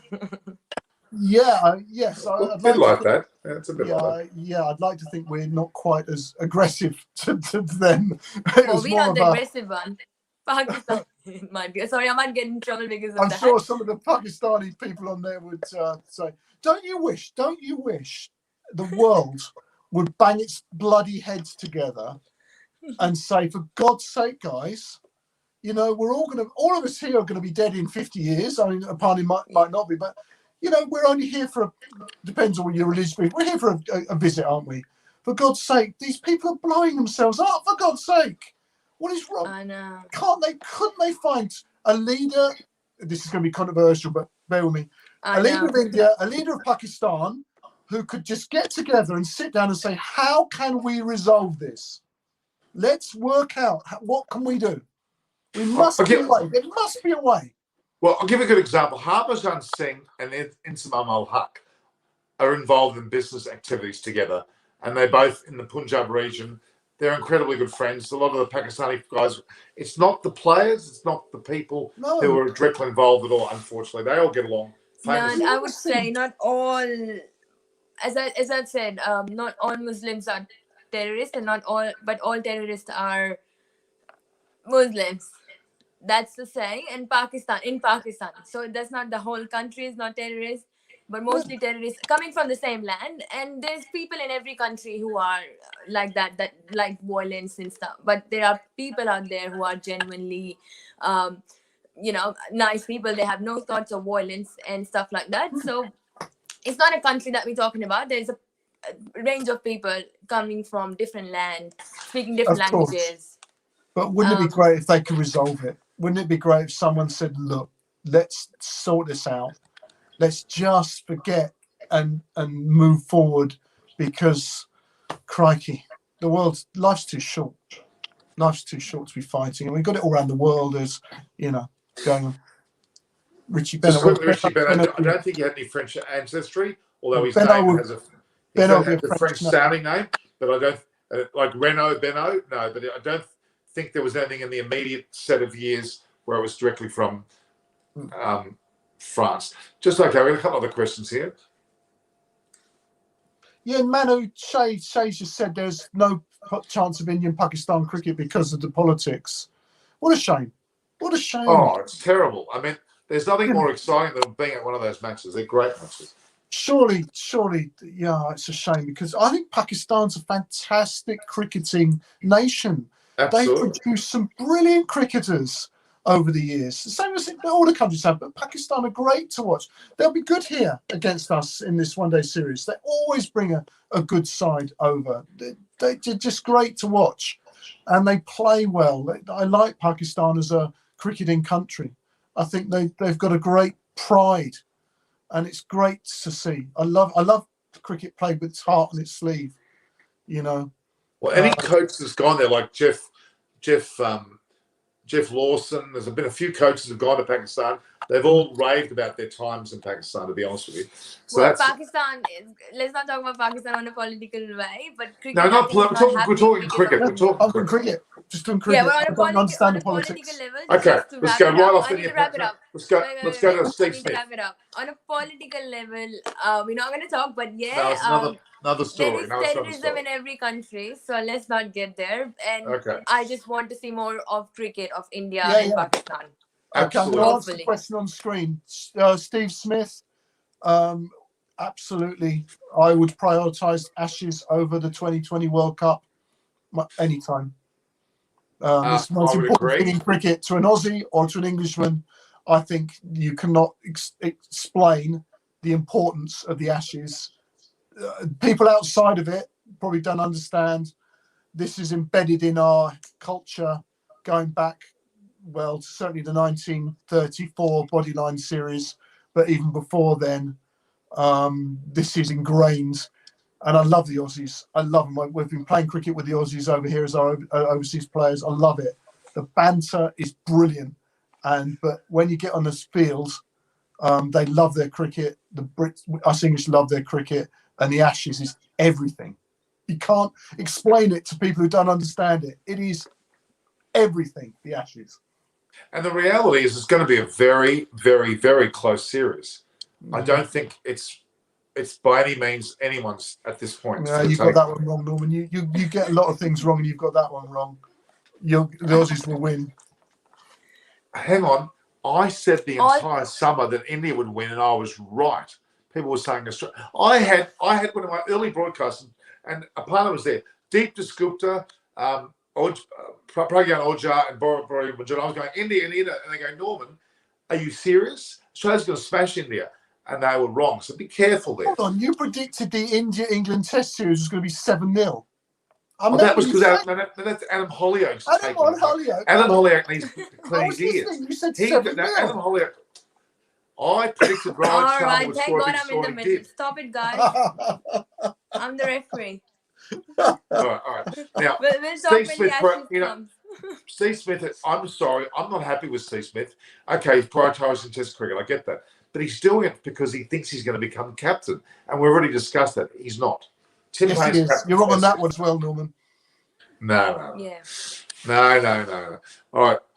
Now let's have what else we got here.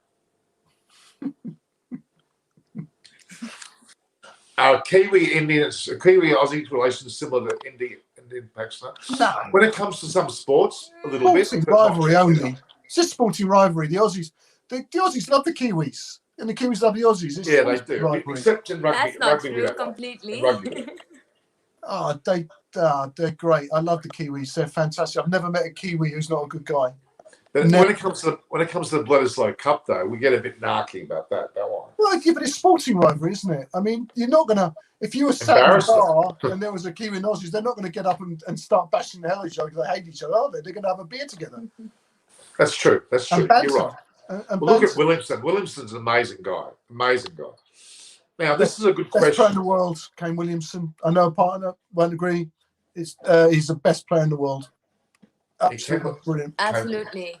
Oh, what a player. What a man as well. When he speaks, if you hear him speak prior to the game, in interviews during the game, Kane Williamson, gosh, we could all take a lot from him. Absolutely. A magnificent guy. Yeah. They breed them well in New Zealand. They've always done it. But There's McCullum. a calmness to it. Yeah, Martin Crowe was a very good speaker about the game, and McCullum, Fleming, what a great captain. There's something about it. They breed these people who are fantastically knowledgeable and clever. Jeremy Coney was a good captain, wasn't he, in New Zealand back in the day? The only bad egg was probably Chris Cairns. He was a bit of a bad egg. Yeah, big guy. He played in Lashings. We were talking about Lashings yesterday. So he came over and he played for Lashings. And he is man-mounting, Chris Cairns. One of the biggest people I've ever seen. Absolutely massive. 6'7", maybe tall, and about that wide. Massive guy. Well, how about his dad, Lance Cairns? Oh, yeah. My God. Yeah. Incredible. Shay, Usman Khawaja, can he replace Smith? I hope so, because Khawaja's shit and Smith's brilliant. So that'll be good. Khawaja is shit. Now you're kidding me, aren't you? No, he's rubbish. England will be delighted. Let's have Khawaja in the test team for the Ashes. First test, please. That'll do us, because Broad and Anderson sort him out straight away. He's rubbish. Have you seen his batting average? He's got a pretty good record. Yeah, being a test team if he was that good, Norman, wouldn't he? He has fallen out because of backroom stuff, not for his batting. Rubbish. He got absolute rubbish. He's nonsense. He's been given. Let's have a look at Usman Khawaja's record. I'll tell you what. He's had more chances than James Vince in the England side, and that's saying something.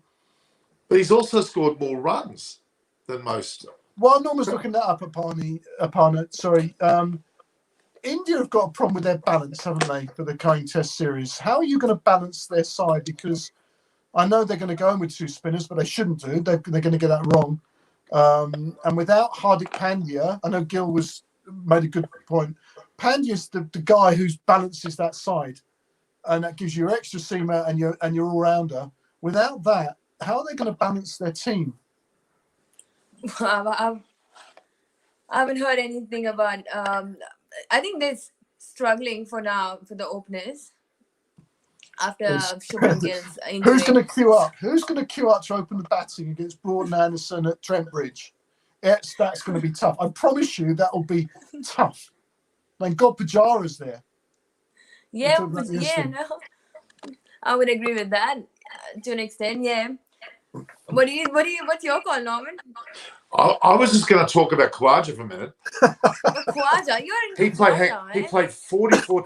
He played 44 Test matches. This is not true. And he scored 22 times over 50. What's his That's average? pretty good. What's his average? 40. What Google search did you do? I can't even find his name. Quick info. I'm And telling you me, now, Norman, batting average of 40 with 8 centuries is not bad. Yeah, and does it say what did his home and away? Does it give a, because I'm telling you now, I bet he doesn't average 40 away from home. Yeah, but hang on, he's still got a batting average of 40. That's pretty damn. How many of these England players have got batting averages of 40 or more? Root, maybe. Huh? Roots is the only current one, I think, who has now. So the rest of the England side have got batting averages of 40. So wouldn't they want a batting? Huh? They're rubbish. Yeah, but I think you're selling Khawaja a bit short. He also, as captain, won the Sheffield Shield this year in the long format as captain of Queensland. So he has got very current form. But replacing Smith? Sorry?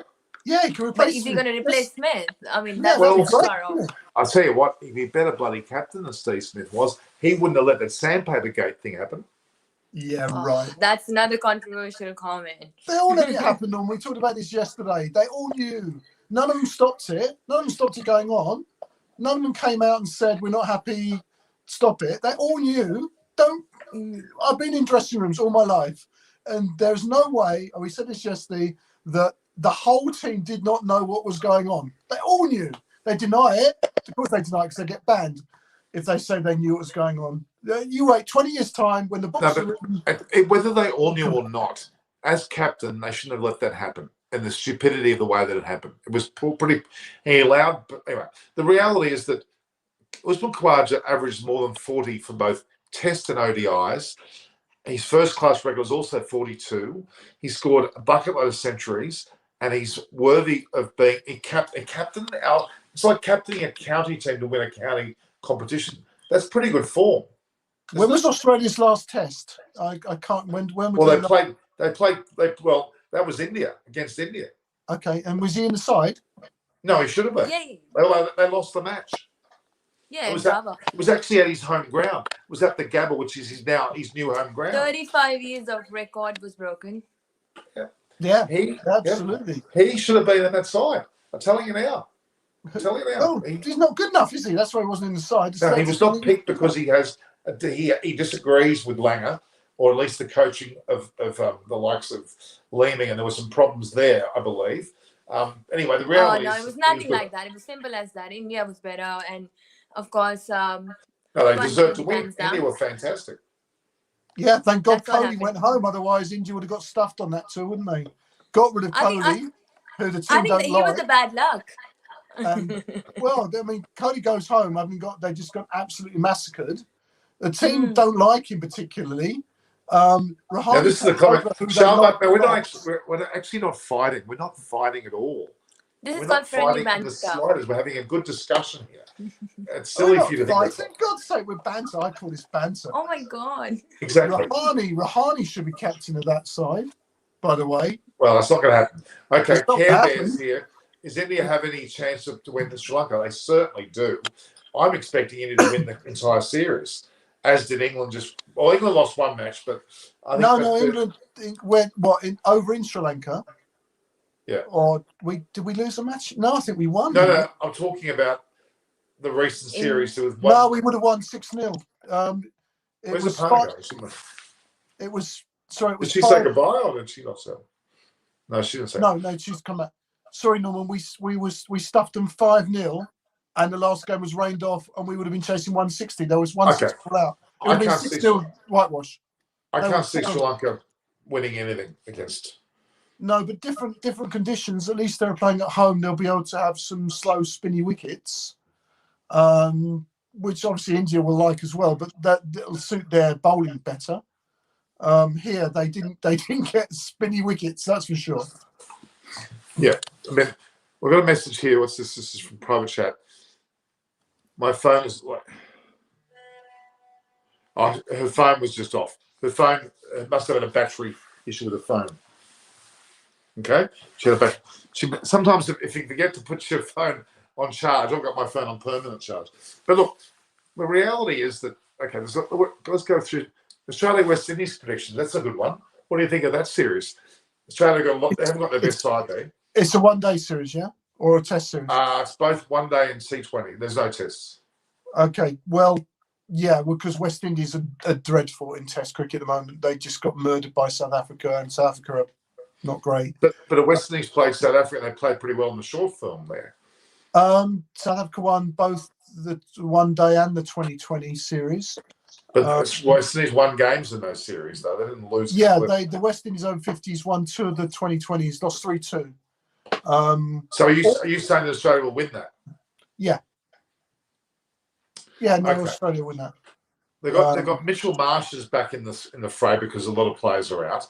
Australia haven't got their best batting or bowling lineup, to be honest with you. Yeah, but Australia are always good, aren't they? West Indies are struggling, aren't they? They can hardly get around the field without camera frames. I think it'll be a lot closer than you're thinking. I think at home it'll be a lot closer. I don't think it'll be so much Australia's way. I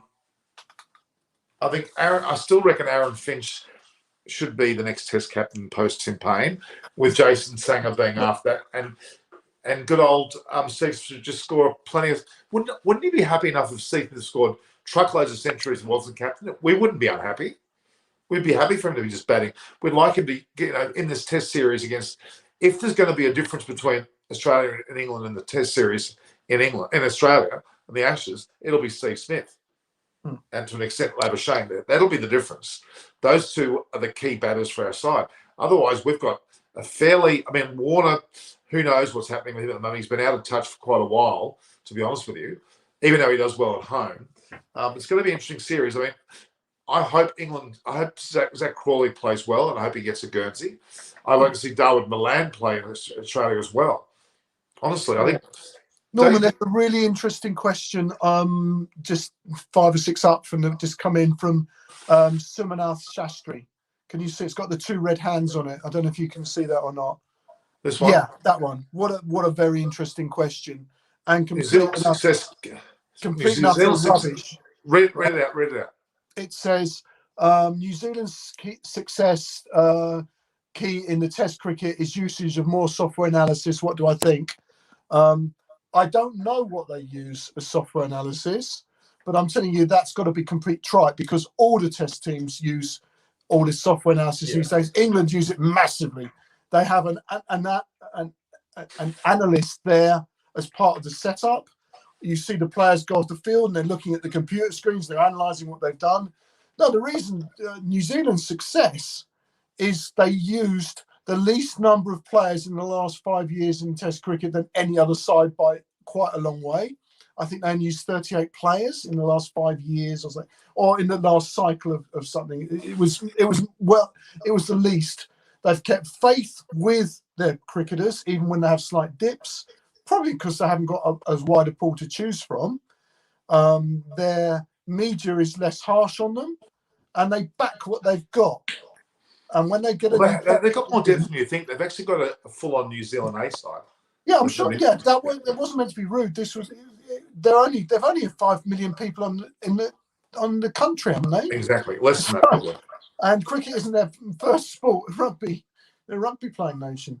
It's the way they go about it, the way they develop, and the way that the ethos of cricket that Brendan McCullum brought in, I've got to say, and changed the whole ethos back there. I think after they got drubbed in South Africa, I think the story goes, they got bowled out for 60, I think. And he said, right, we're going to change this. And it's taken them, and they're a model to anyone. Kane Williamson and the whole setup is, everyone should look at what they do, in my opinion. And they're good. Got a question here for World Cup winner prediction, no bargaining allowed. Okay, who's going to win the World Cup? One side. Now, go.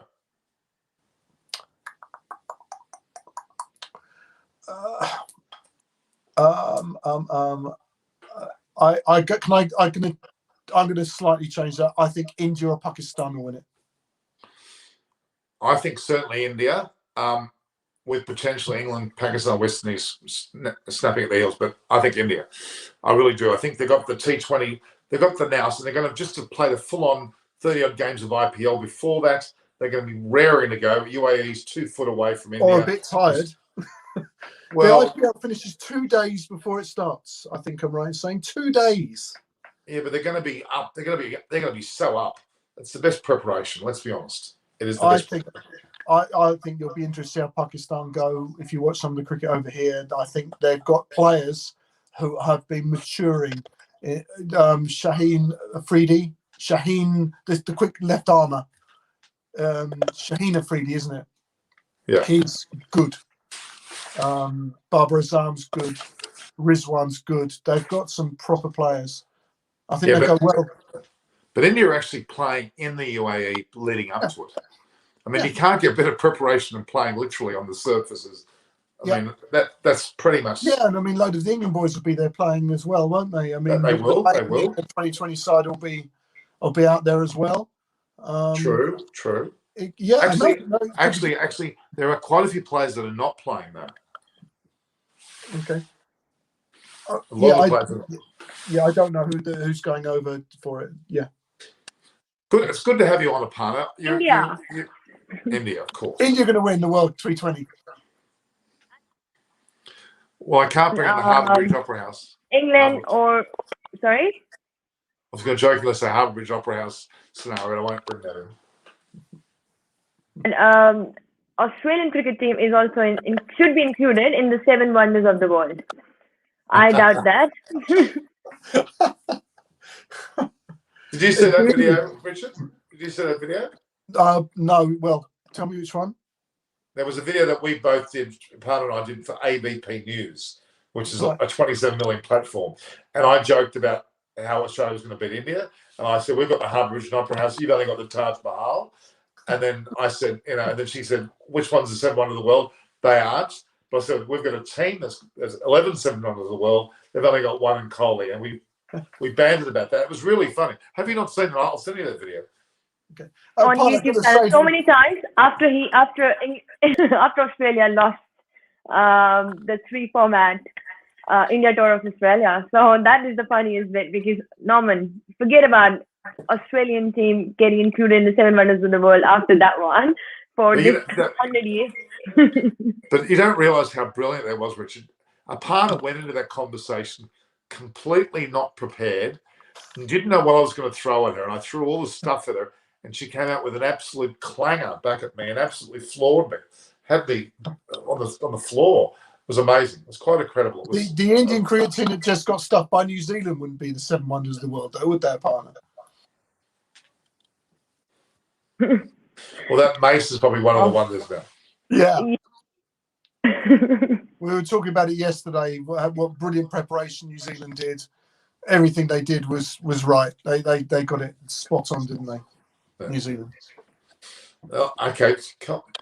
India as well, I would say. Hassan Ali is their X factor. I tell you what, he's a champion bowler. He's the quickest to 100 wickets or whatever it was. He's the quickest one to it. He'll be a handful in the UAE as well, won't he? Because he's his territory.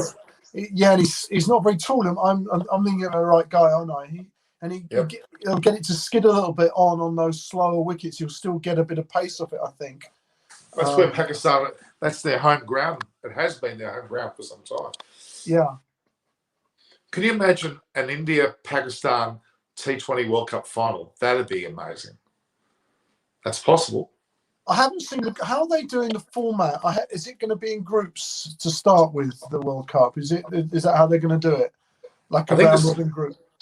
Doesn't Sri Lanka starts to qualify? Is that right? Am I wrong in hearing that, or is it? I'm not sure. I'm not sure because what's his name? Akash Chopra was joking with Arjuna Ranatunga, saying that Sri Lanka still has to qualify. Afghanistan have. I'm not sure whether that's true or not. Maybe that is. I don't know. I haven't. Whether it's the T20 or the 50 over, I'm not sure. They got the last World Cup brilliantly right in the format. I know it discounted a couple of the minnow sides, which isn't great for development of the game, but just the top 10, everyone plays each other. No, none of this group's rubbish. No excuses. You don't get an easy group, difficult group, and get knocked out early because you've been unfortunate. Everyone played each other, and then you had the top 4 going to a semi-final. and that worked out really. I thought that worked out perfectly. Everyone, I think it is groups. I think it is groups. I think it is groups. I mean, because there'll be 16, probably 12 or 16 sides there one day in the World Cup T20. Yeah. Oh, there we go. So Shay's good. Shay Manu, can you tell me where you're from? Because you said you're in England, but you haven't got an English name. I mean, traditional English name. So India, England in Group A, New Zealand, Pakistan, and the West Indies old boys in B with Australia. Oh, crikey. Okay, Group A is India, England, and Group B, New Zealand, Pakistan, West Indies, and Australia. So tough group for the Group B there. So can you repeat that to me? I'm not getting that. What is it? What am I reading there? Group A is who? India, well, obviously, there's two other sides to go in that, I would guess. The qualifying. Yeah. So I assume South Africa will be in Group A then, if they're not in Group B, looking at it. And potentially Sri Lanka. Yeah. Well, that won't worry. I don't think England will worry too much about South Africa in the UAE. No. They won't worry. India obviously will be favourites. But New Zealand, Pakistan, West Indies, Australia, crikey. That's a hard one. That's a much harder group for sure. Absolutely. Yeah. India and England are going to get through to the final four, I think, depending on their makeup. And then it's a toss-up who gets in the other two positions. Yeah. I can't hear you, partner. Sorry. No. South Africa and Group A. India, Australia, New Zealand, Sri Lanka, and Bangladesh. You got it up. Yeah. Okay. Is England.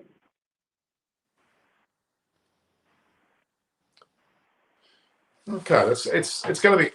That's T20 standings.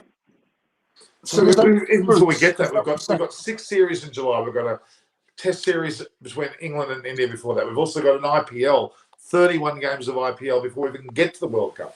Then you've got the Ashes after. Is that a resumption of this current season? Isn't it, of IPL? Yeah, there's 29 matches which have been played, which I was hosting all 29 shows.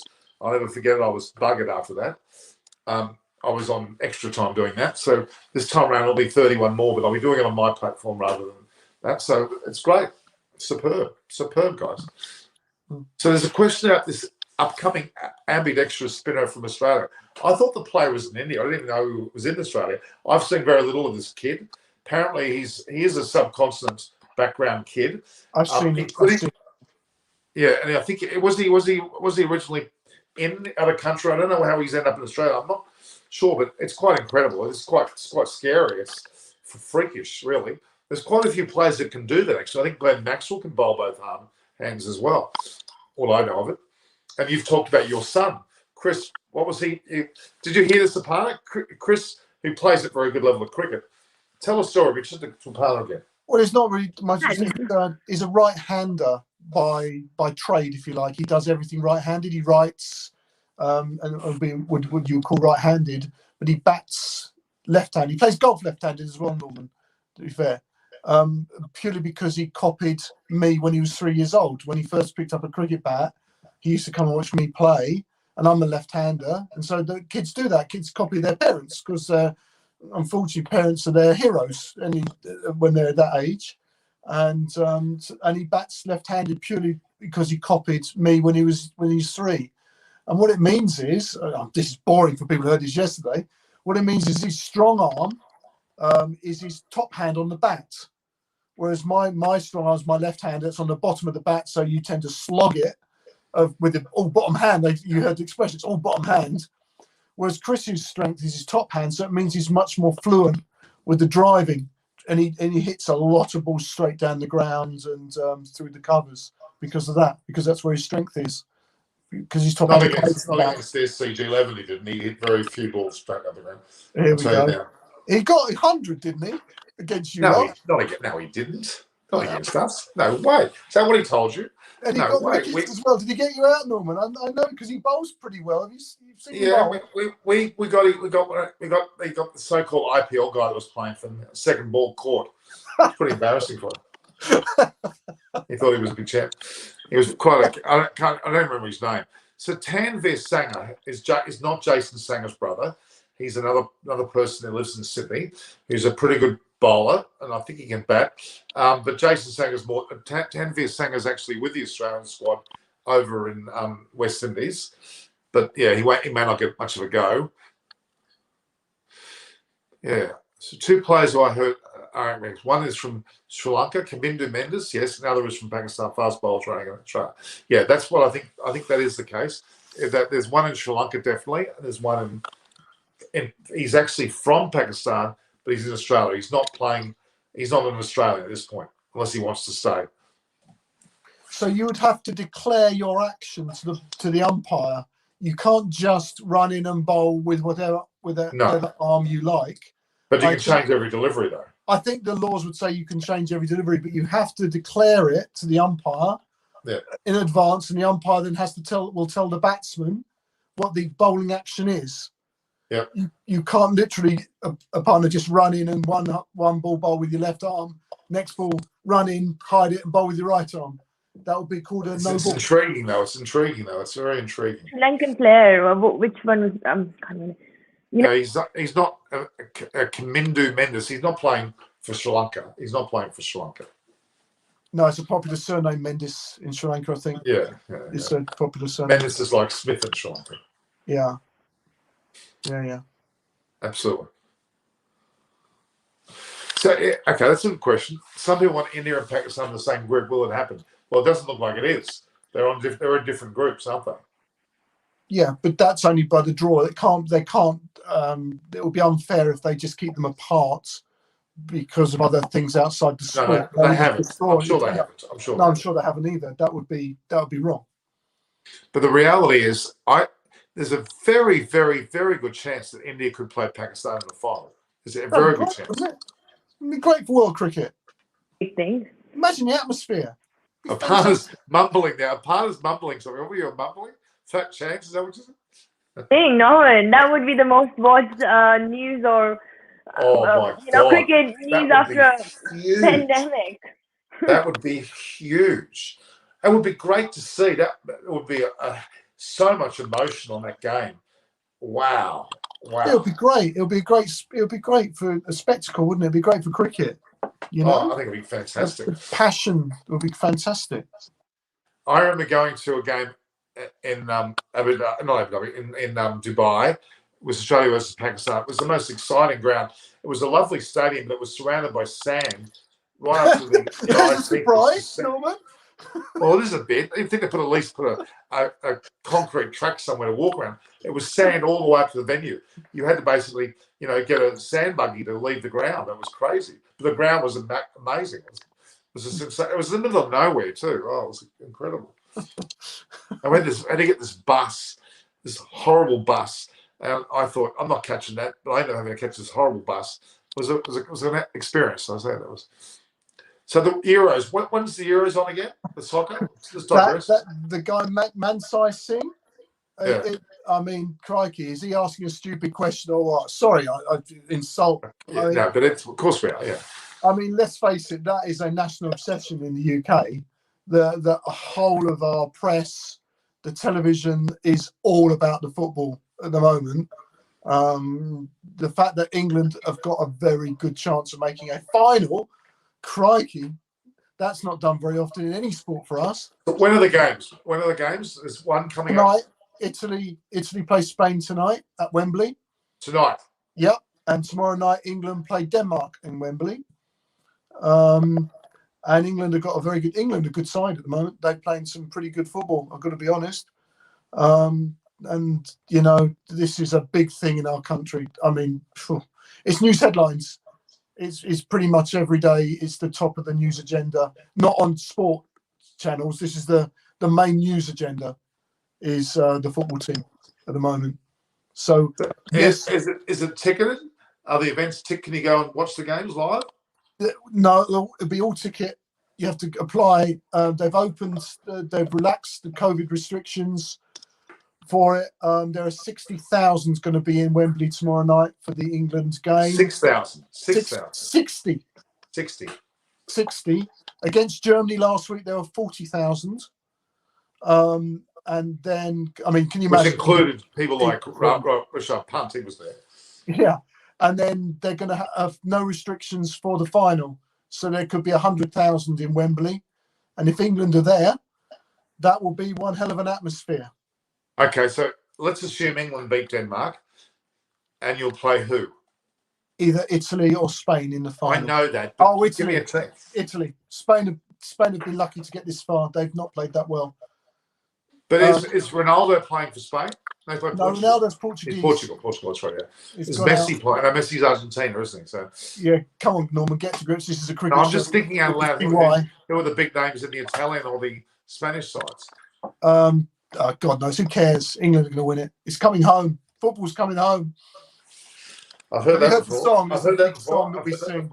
It's coming home. England have set a record. We haven't conceded a goal in the competition, Norman. It's Aparna, are you watching soccer at all? Aparna? No. Can you hear us? Are you hearing us? Well, I can't hear you.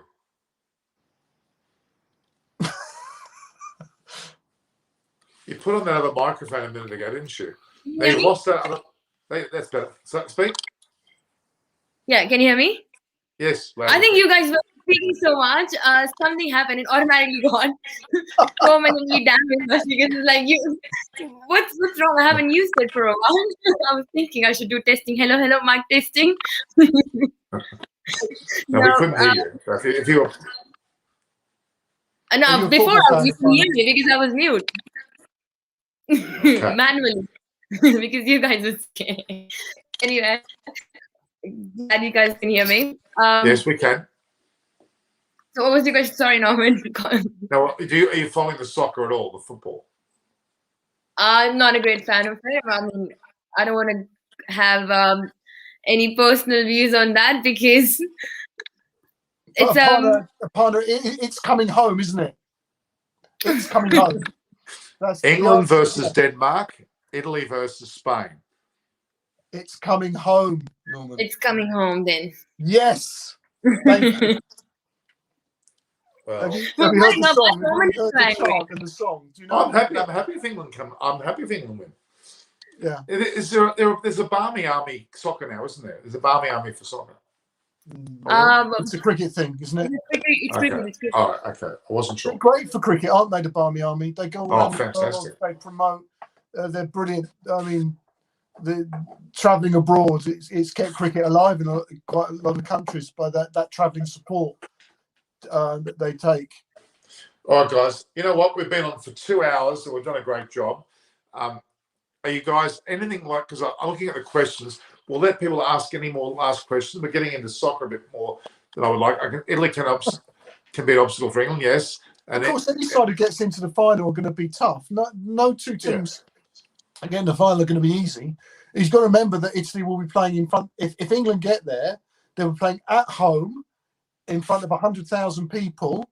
And the only other final they've ever played in, was at Wembley in 1966. There will be. So that's 55 years ago. Yeah, you were 2 born months before I was born. 2 months before I was born, England won last night in football. Wow. We've only ever made 4 semi-finals, and since then, and 2 of them have been under this manager, Gareth Southgate.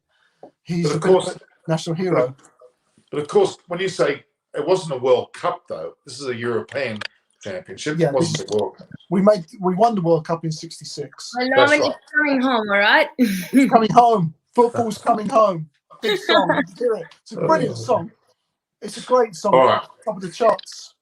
Well, we've gone 2 hours and 8 minutes. Just to let you know, I'm going to add this little stat. I like adding this stat in.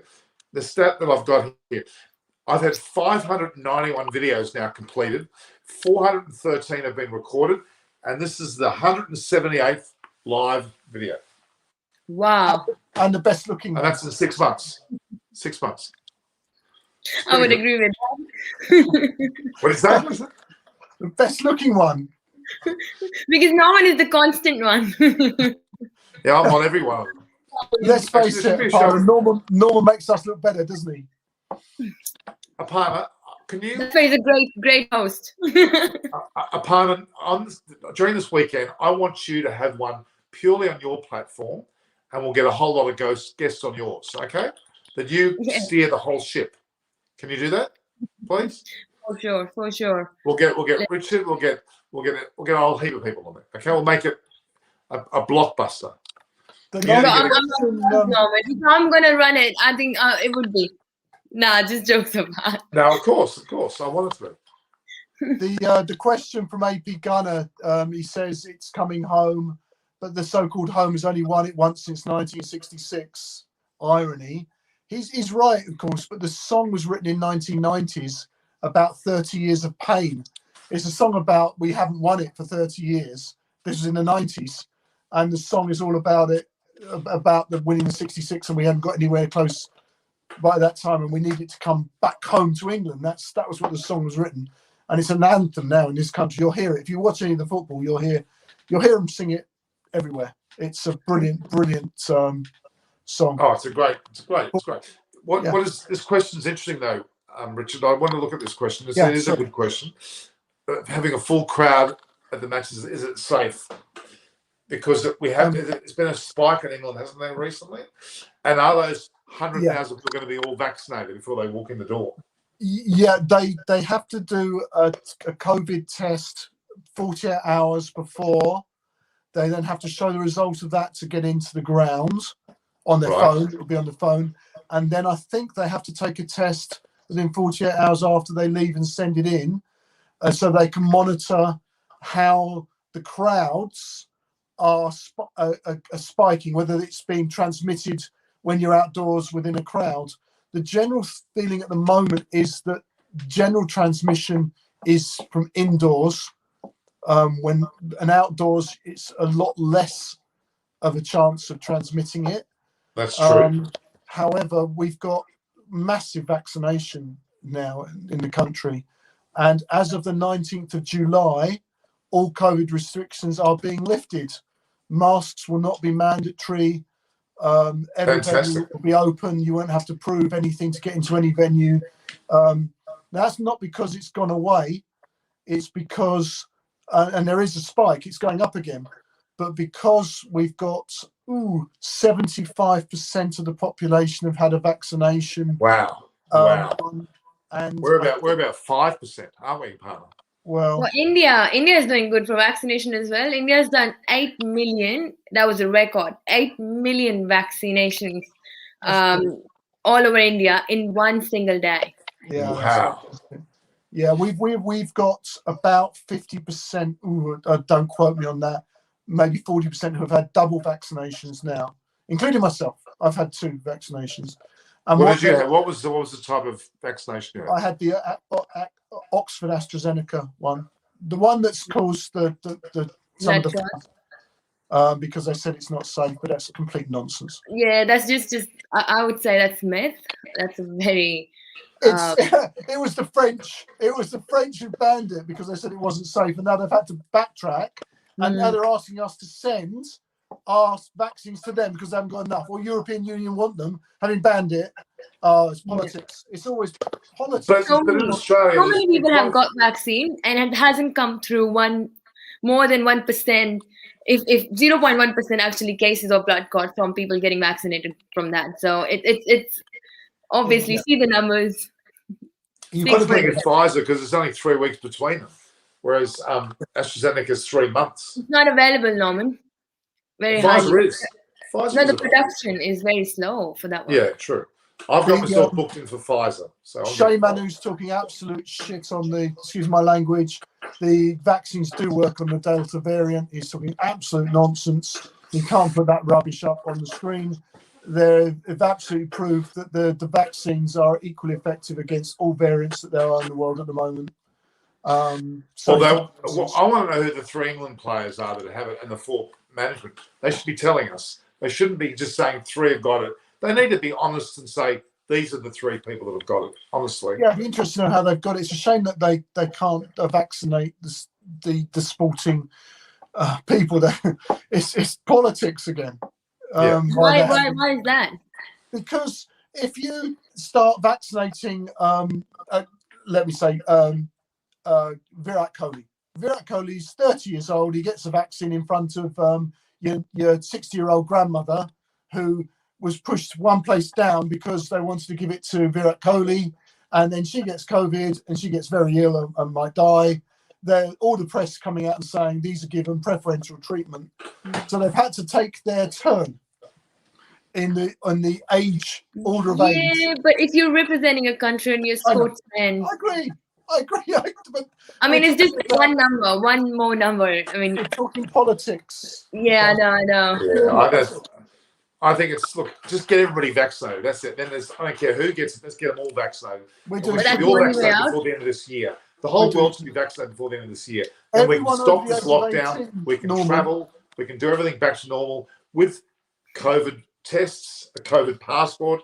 So we can go. I can go to England, partner, go to India. We can go around the world and still get COVID, but be vaccinated so we don't die. I'm coming to England too. You are. At the moment, that partner and I are going to be heading to India.